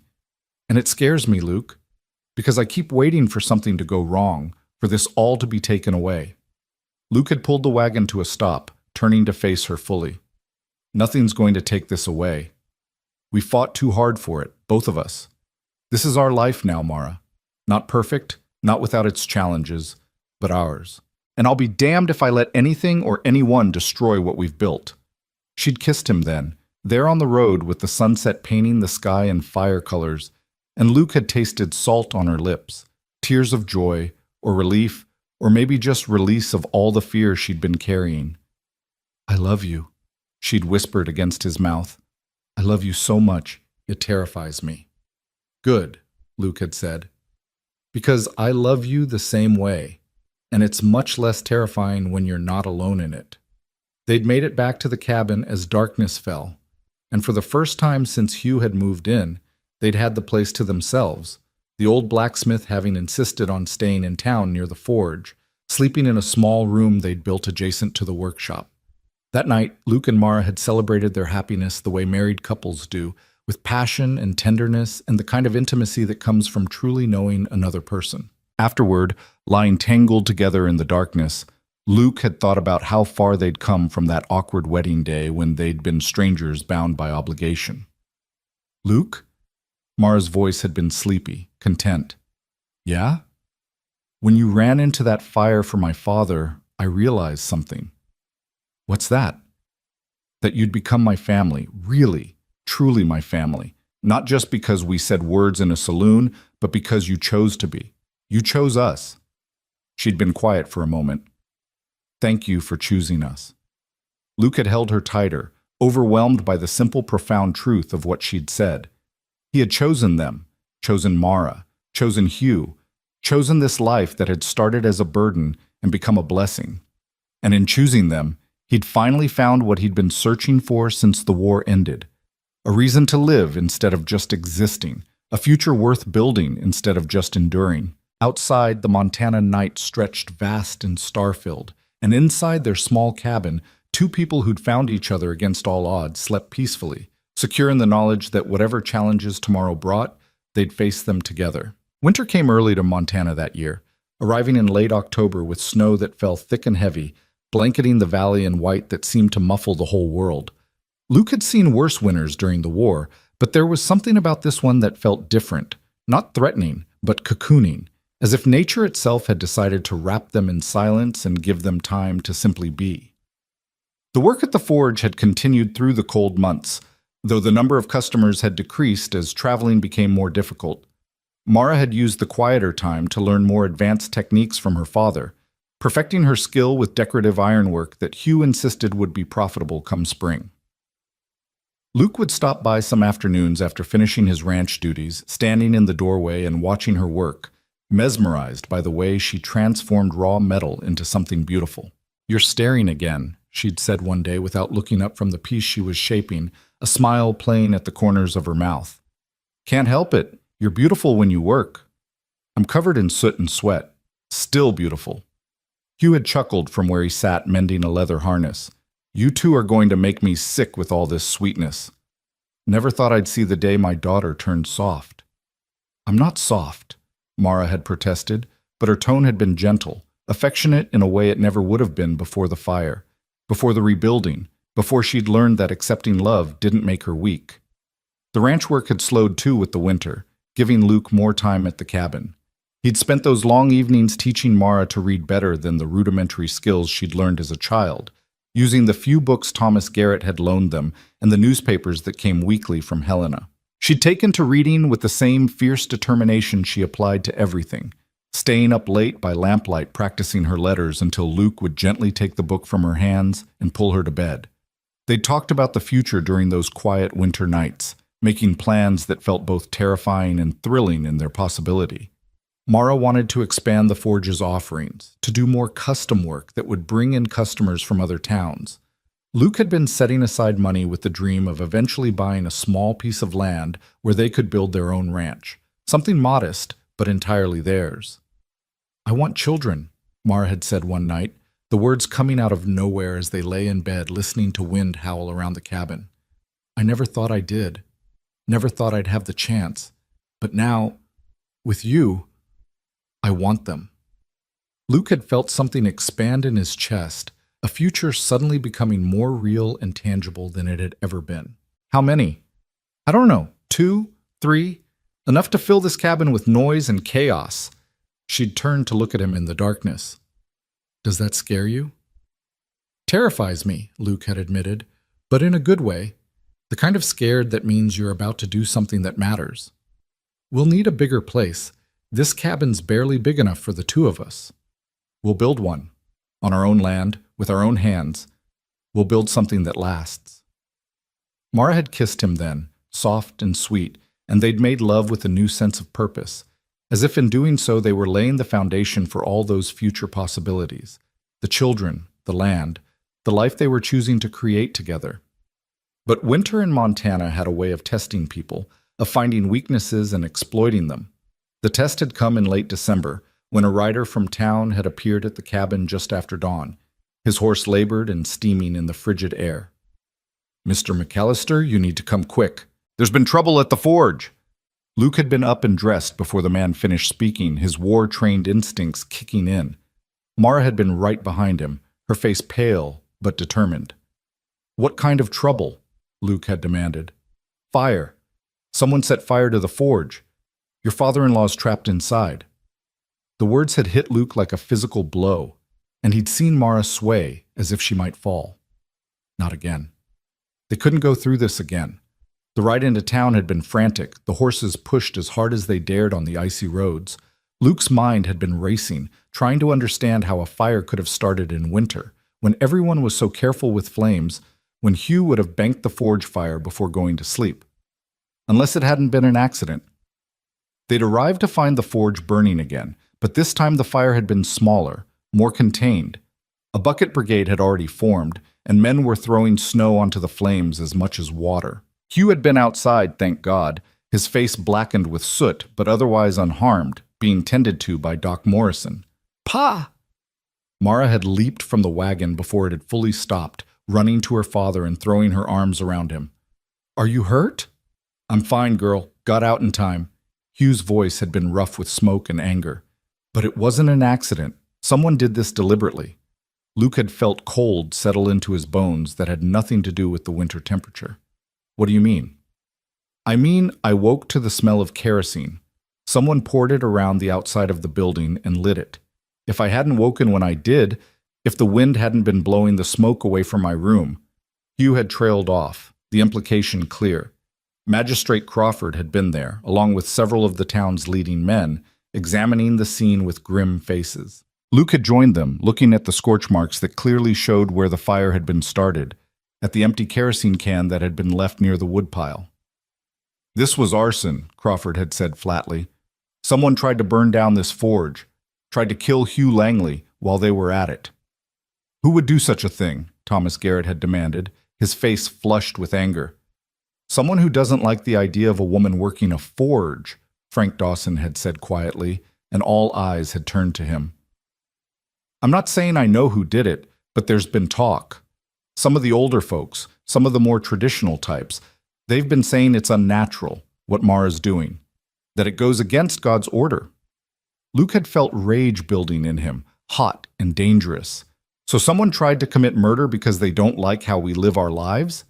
I'm not defending it, Frank had said quickly. I'm just telling you what I've heard. The fire had been put out before it could do major damage, but the message had been clear. Not everyone in Cottonwood Springs had accepted the changes that Mara and Luke represented. Someone had been angry enough, threatened enough by a woman claiming a man's role to try to destroy what they'd built. The investigation had begun immediately, with Magistrate Crawford questioning everyone who'd been seen near the forge in recent days. But winter meant fewer people were out and about, fewer witnesses to anything suspicious. The culprit had chosen their timing well. Mara had refused to be intimidated. The next morning, despite Luke's protests, she'd been at the forge with her father, cleaning up the damage and making repairs. Her face had been set with determination that Luke recognized. She wouldn't be driven away by fear or threats. You should let this go, Luke had said, watching her work. At least until they catch whoever did this. Oh, let it go? Mara had turned on him, her eyes blazing. That's exactly what they want, Luke. They want me to be scared, to give up, to go back to being what they think a woman should be, quiet and invisible and safely contained in someone's kitchen. Well, I won't do it. I won't give them that satisfaction. I'm not asking you to give up. I'm asking you to be safe. Safety's an illusion, she'd said, turning back to her work. I learned that when my mother died, when the town decided I was unmarriageable, when my father nearly burned to death the first time. You can spend your whole life trying to be safe and still lose everything. At least this way I'm losing it while doing something I love. Hugh had placed a hand on Luke's shoulder. She's right, son. Hard as it is to accept, she's right. We back down now. We're teaching whoever did this that violence works, that threats work. I won't live my life like that, and I won't ask my daughter to either. So they'd continued, but Luke had made sure one of them was always at the forge, always watching. He'd moved some of his things into the small room adjacent to the workshop, spending nights there even though it meant being away from Mara. He'd rigged up bells and alarms, things that would alert them if anyone approached the forge after dark. The town had been divided in its response to the arson. Some people, like Thomas Garrett and Doc Morrison, had been outraged, demanding justice and offering protection. Others had been more circumspect, suggesting that perhaps Mara should consider whether her presence at the forge was worth all this trouble. And a few, a vocal minority, had suggested that the fire was God's judgment on unnatural behavior. Reverend Paulson had preached a sermon the Sunday after the fire about proper roles and divine order, about how chaos comes when people forget their place in God's plan. Mara and Luke hadn't been there to hear it, but enough people had told them about it that the message was clear. He's afraid, Mara had said when Luke had reported what he'd heard. They're all afraid, because if I can step outside the role they've assigned me, if I can be successful at it, then maybe their whole understanding of how the world should work is wrong. And that's terrifying to people who need everything to fit in neat little boxes. It had been Rebecca Morrison, of all people, who'd provided the break in the case. She'd come to the forge 2 weeks after the arson, her face pale and her hands trembling. I need to speak with you, she'd said to Mara, her voice barely above a whisper. Privately. They'd stepped outside into the cold afternoon, and Rebecca had wrapped her arms around herself, clearly struggling with whatever she'd come to say. I know who started the fire, she'd said finally. Or at least, I'm fairly certain I do. Mara had gone very still. Who? My father. Rebecca's voice had broken on the words. I heard him talking to some other men, Mr. Henderson and Mr. Pritchard from the general store. They were saying that you needed to be taught a lesson, that someone had to show you that there are consequences for stepping outside your proper sphere. Did you hear him admit to starting the fire? Not exactly, but he had kerosene on his clothes that night. I smelled it, and he came home late, much later than he should have been out. And the way he was talking, the satisfaction in his voice, Rebecca had started crying. I'm so sorry. I should have come forward sooner. He's my father. How do you turn in your own father? Mara had pulled the younger woman into an unexpected embrace. You just did something incredibly brave. Thank you. Magistrate Crawford had arrested Dr. Morrison that evening, along with Henderson and Pritchard. The evidence had been largely circumstantial, but combined with Rebecca's testimony and the kerosene stains on Morrison's work clothes that his wife hadn't been able to wash out completely, it had been enough for an indictment. The trial had been set for early spring, when travel would be easier and a proper judge could be brought in from Helena. In the meantime, the three men had been released on bond, required to stay away from the forge and the Langleys.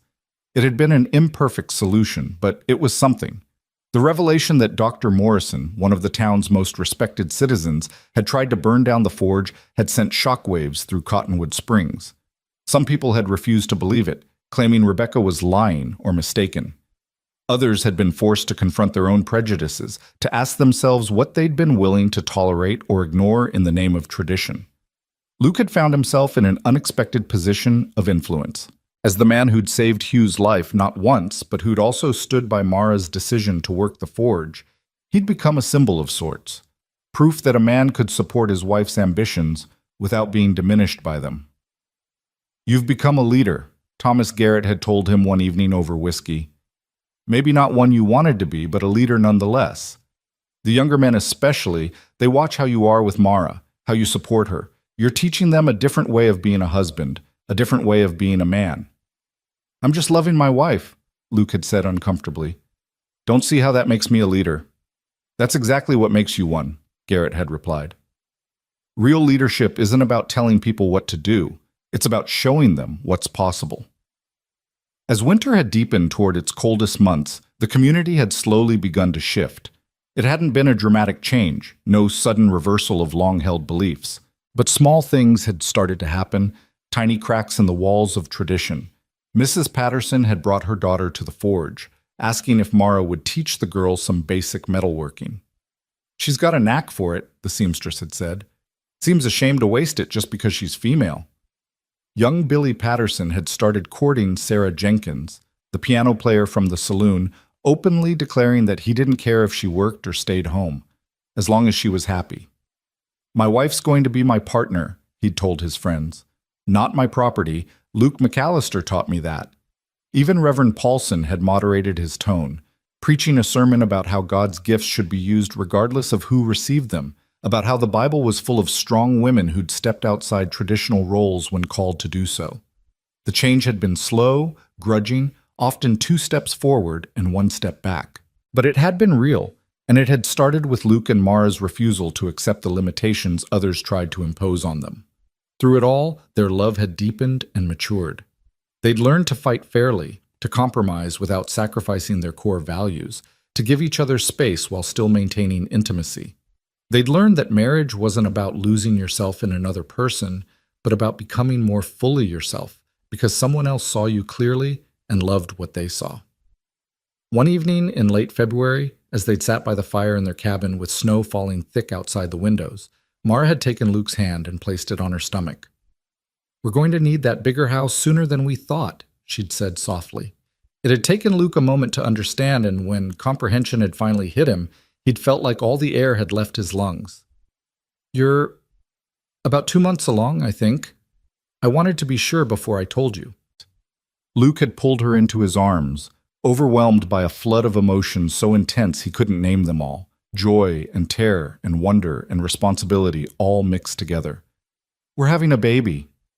We're having a baby," Mara had confirmed, and there'd been tears in her voice that matched the tears on Luke's face. They'd held each other for a long time, not speaking, just absorbing the magnitude of what they'd created together. A new life, a new person who would be half Mara and half Luke, who would grow up knowing that their mother had been strong enough to claim her own path, and their father had been secure enough to celebrate her for it. "Are you scared?" Mara had asked eventually. "Terrified," Luke had admitted, "but also more hopeful than I've been since before the war. This child is going to grow up in a different world than we did, Mara. A world where maybe they won't have to fight so hard just to be themselves." "We'll make sure of it," Mara had said fiercely. "Whatever it takes, we'll make sure they grow up knowing they can be anything, do anything, love anyone. No boxes, no limitations, except the ones they choose for themselves." The news of Mara's pregnancy had spread through Cottonwood Springs with the speed that all good gossip travels in a small town. The responses had been mixed but largely positive, with women who'd previously kept their distance suddenly offering advice and hand-me-down baby clothes. Even Mrs. Henderson, who'd been one of Mara's harshest critics, had shown up at the cabin with a beautiful quilt she'd made, decorated with stars and mountains. "Every child deserves a warm welcome," she'd said gruffly, thrusting the quilt into Mara's hands. "Even if I don't agree with everything their mama does." Mara had accepted the gift with grace, understanding that this was as close to an apology as she was likely to get from the older woman. Hugh had been overjoyed at the prospect of becoming a grandfather, immediately beginning work on a cradle made from oak, carving intricate designs into the headboard during the long winter evenings. "This child's gonna know they're loved," he'd said, his scarred hands moving gently over the wood. "Going to know they come from people who fought for what matters." As winter had finally begun to release its grip on the valley, and the first hints of spring had appeared in the warming air and melting snow, Luke had started building the house they'd dreamed about. Thomas Garrett had sold him 10 acres of triple bar land at a price so reasonable it was essentially a gift, situated in a pretty spot near a creek with a view of the mountains. Every evening after finishing his ranch work, Luke had gone to the property and worked on the house, laying foundation stones and framing walls. Mara had joined him when she could, her pregnancy not yet advanced enough to slow her down, and together they'd literally built their future with their own hands. Other men had started showing up to help: Billy Patterson, some of the ranch hands, even Frank Dawson, who'd become an unlikely ally. They'd worked through the lengthening days of early spring, raising walls and putting on a roof, creating something solid and real and permanent. The house had been simple but well built, with 2 rooms downstairs and space in the loft for children to sleep as their family grew. It had real glass windows that Luke had ordered from Helena, a proper stone fireplace that Hugh had helped design, and a wide porch that faced west toward the mountains where they could sit and watch the sunset. The day they'd moved in, carrying their few possessions from the cabin to the new house, had been one of the happiest of Luke's life. The house had smelled of fresh timber and possibility, and when he'd carried Mara over the threshold, she'd laughed with pure delight. "It's perfect," she'd said, looking around at the space they'd created. "It's absolutely perfect." "It's ours," Luke had replied, and that word had contained everything that mattered. Ours. Not his, not hers, but theirs together. Built by their hands, paid for by their work. A physical manifestation of the life they'd chosen to create. That night, they'd made love for the first time in their new home, christening the bed Luke had built with his own hands. Afterward, lying tangled together in the darkness, Luke had felt a contentment so deep it almost frightened him with its intensity. "I love you," he'd said, not for the first time, but somehow feeling like the words meant more here, in this place they'd built together. "I love you more than I thought it was possible to love another person." "I love you too," Mara had replied, her hand finding his in the darkness. "You took a woman no one wanted and made her feel precious. You took a marriage based on debt and transformed it into something real. You gave me back myself, Luke. How do I ever repay that?" "You already have," Luke had said. "Every day, every moment. You're my redemption, Mara. After the war, I thought I'd lost the ability to feel anything but duty and obligation. But you taught me how to love again, how to hope, how to believe that the future could be something other than just surviving from one day to the next." They'd fallen asleep like that, wrapped around each other, and when Luke had woken in the night to check on her, as he always did, he'd found her sleeping peacefully, one hand resting on her stomach where their child grew, a small smile on her face, even in sleep. The trial of Dr. Morrison and the other two men had taken place in late April, with a judge brought in from Helena to preside. The whole town had turned out for it, packing into the saloon where the proceedings were held, and the testimony had been damning.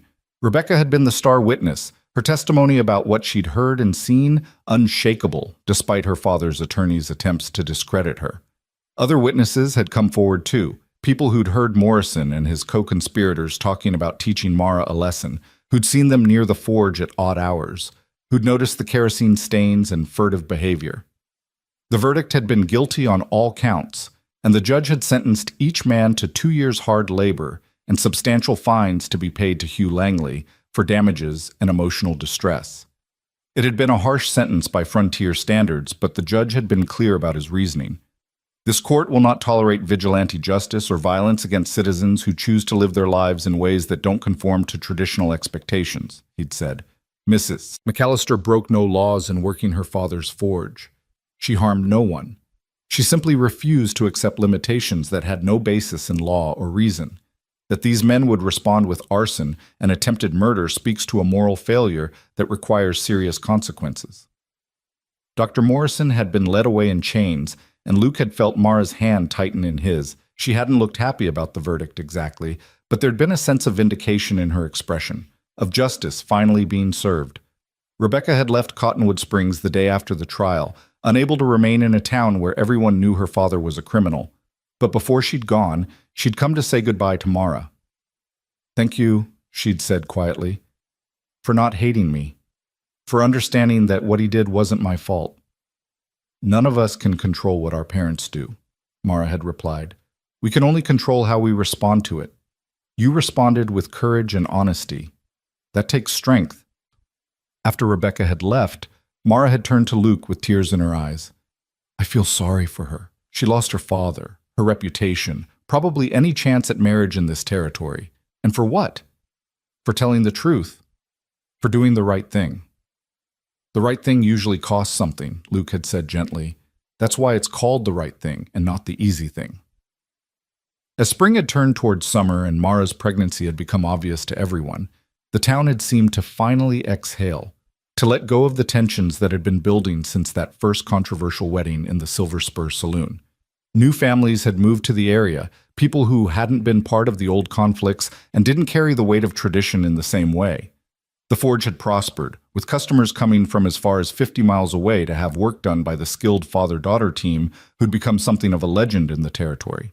Mara had continued working almost up until the end of her pregnancy, finally stopping only when she'd become too large to safely maneuver around the forge.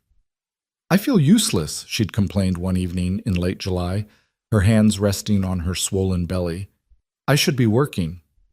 "You are working," Luke had said, kneeling beside her chair and placing his own hands over hers.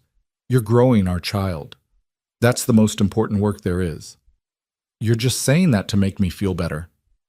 "I'm saying it because it's true." He'd kissed her stomach gently. "This little person in here, they're going to change the world, Mara. Or at least they're going to change our world. That's worth more than any amount of horseshoes or gate hinges." Their daughter had been born on a hot August night, delivered by Doc Morrison's wife, who'd taken over much of his practice after his imprisonment. It had been a difficult labor, lasting nearly 20 hours, and there'd been moments when Luke had been genuinely terrified that he might lose Mara, that this woman who'd become his entire world might slip away from him just when they'd finally found happiness. But Mara had been strong, stronger than Luke had ever imagined anyone could be, and when their daughter had finally emerged into the world, red-faced and screaming with the outrage of the newly born, Luke had felt his heart expand in ways he hadn't known were possible. "She's perfect," Mara had whispered, exhausted but radiant as she'd held their daughter. "Look at her, Luke. We made this. We made something perfect." They'd named her Grace, after Luke's mother, and Catherine, for Mara's mother, and from the moment she'd drawn her first breath, Grace Catherine McAllister had owned both her parents completely. Hugh had cried when he'd first held his granddaughter, this tiny person who represented the future they'd all been fighting for. "She'll never have to hide who she is," he'd said softly.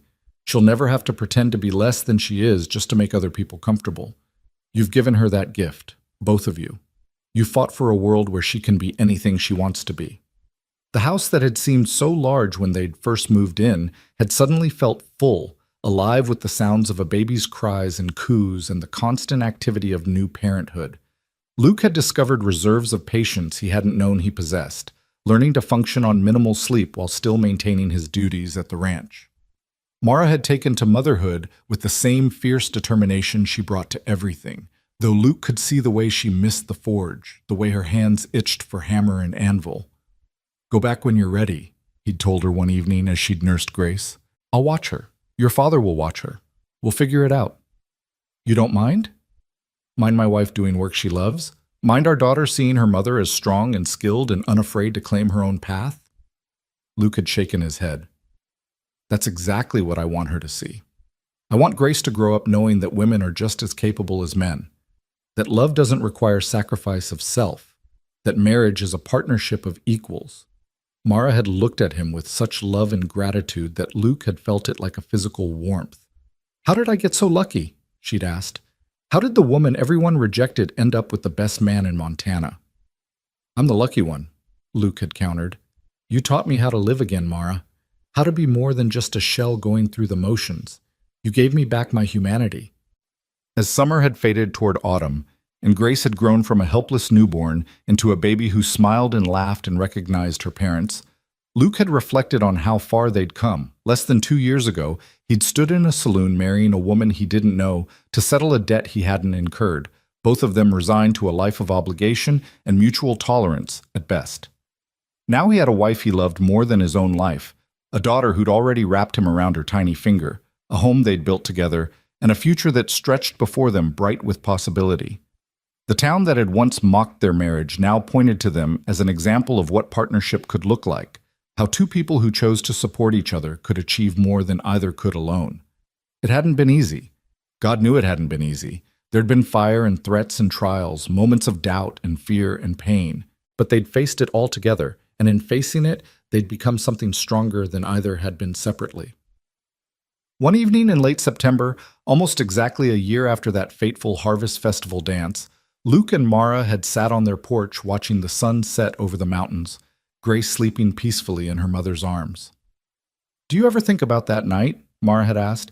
"The festival? When everything changed?" "I think about it all the time," Luke had admitted. "I think about how scared we both were, how uncertain, and how one dance changed everything." "It wasn't the dance," Mara had said softly. "It was you. The way you looked at me like I mattered, like I was precious. That's what changed everything. You saw me when no one else would." "I saw what was always there," Luke had corrected.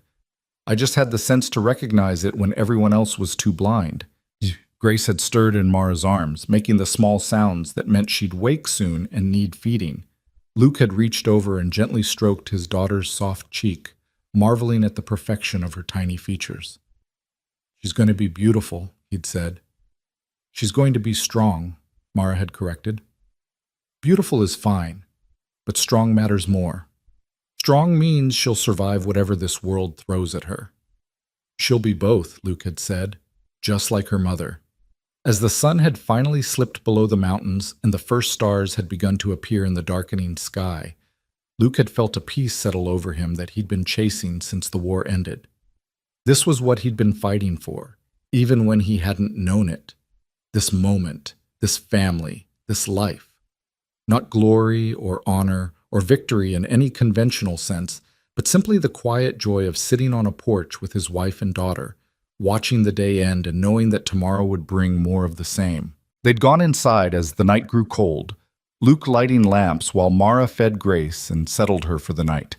And later, lying in bed with Mara's head on his chest and their daughter sleeping in the cradle Hugh had carved so lovingly, Luke had thought about the journey that had brought them here, from strangers bound by obligation to lovers bound by choice. From a marriage of convenience to a partnership that had transformed not just their lives, but their entire community's understanding of what marriage could be. "Thank you," he'd whispered into the darkness. "For what?"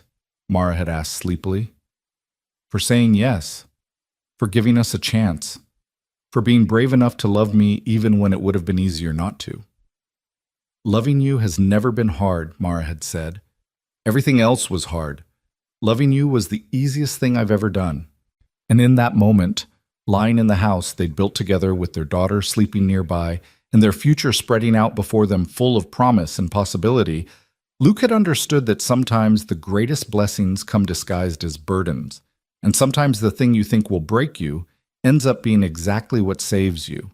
He'd married Mara to settle a debt, but she'd given him something priceless in return, a reason to live, a future to build, and a love that had transformed them both from broken, lonely people into something whole and strong and beautiful. Outside, the Montana night stretched vast and star-filled, and inside their home, a family born from obligation had become bound by the strongest force in the universe. Love freely given, freely received, and powerful enough to change the world. The years that followed Grace's birth passed with the peculiar speed that comes when life is full and rich and demanding. Luke would later reflect that time moved differently when you were happy, stretching out the precious moments while somehow also rushing past in a blur of days that became weeks, that became seasons, that became years before you could catch your breath. Grace had grown into a child who possessed her mother's fierce determination and her father's quiet strength, a combination that both delighted and occasionally terrified her parents. By the time she was 3 years old, she was already following her grandfather to the forge, watching with wide eyes as he shaped metal, asking endless questions about why fire was hot and how hammers worked and whether she could try. "She's got the gift," Hugh had said one afternoon, watching Grace toddle around the forge under her mother's watchful eye. Same as her mama. You can see it in how she watches the metal, how she understands that it's alive in its own way. Mara had returned to work at the forge when Grace was 6 months old, bringing the baby with her and working while Grace slept in a specially made cradle near the workbench. The town had initially been scandalized. What kind of mother brought an infant to a forge with all its heat and noise and danger? But Mara had been unmoved by their criticism. "My mother brought me to the forge when I was a baby," she'd told Luke. "I grew up breathing in iron dust and learning the rhythm of hammer on anvil. It didn't hurt me. If anything, it made me who I am." Luke had supported her decision completely, though he'd insisted on building safety barriers around the work areas and making sure someone was always watching Grace when Mara was actively working. The arrangement had worked better than anyone expected, with Grace seeming to find the sounds of the forge soothing rather than frightening, often sleeping more peacefully there than she did in the quiet of their home. The business had continued to grow and prosper. Word had spread throughout the territory about the quality of work coming from the Langley Forge, and customers had traveled from as far as Billings and Great Falls to commission custom pieces.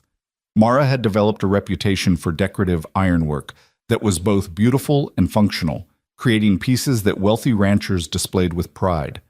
Luke had been promoted to ranch manager at the Triple Bar after Thomas Garrett's previous manager had retired, a position that came with increased responsibilities and better pay. The extra money had allowed them to expand their own small herd of cattle and invest in improvements to their property, slowly building the foundation of what they hoped would one day be a ranch of their own.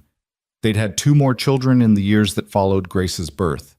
James had come when Grace was 2, a sturdy boy with Luke's gray eyes and serious demeanor, followed 3 years later by Eleanor, a laughing baby with Mara's dark hair and fierce spirit. The house that had seemed so spacious when they'd first built it had become comfortably crowded, filled with the chaos and joy of 3 children growing up wild and loved in the Montana mountains. Hugh had gradually stepped back from the day-to-day operations of the forge, as arthritis had claimed his hands and age had stolen his stamina. He'd spent more time teaching than working, passing on decades of accumulated knowledge not just to Mara, but to a handful of young apprentices they'd taken on, both boys and girls, because Mara had insisted that skill had no gender, and she wouldn't perpetuate the limitations that had been placed on her. "You're changing the world," Luke had told her one evening as they'd watched one of her female apprentices, a girl named Sarah, successfully complete her first solo project. "One apprentice at a time, you're changing how people think about what's possible." "I'm just teaching people who want to learn," Mara had protested, but Luke had seen the pride in her eyes, the satisfaction of knowing she was creating opportunities for others that she'd had to fight so hard to claim for herself. The town had changed too, slowly but undeniably. The trial of Dr. Morrison and his co-conspirators had become a turning point, forcing Cottonwood Springs to confront its own prejudices and decide what kind of community it wanted to be. Some of the older generation had never truly accepted the changes, continuing to grumble about the decay of traditional values and the unnatural order of things. But the younger generation had embraced the new possibilities, with several young women pursuing trades or business ventures that would have been unthinkable a decade earlier. Billy Patterson had married Sarah Jenkins, and they'd opened a music school together, with Billy teaching woodworking and Sarah teaching piano. Young Tom Wilson had shocked everyone by becoming a teacher rather than following his father into ranching, claiming that Luke McAllister had shown him that a man's worth wasn't measured by how closely he conformed to expectations, but by how honestly he lived his own truth.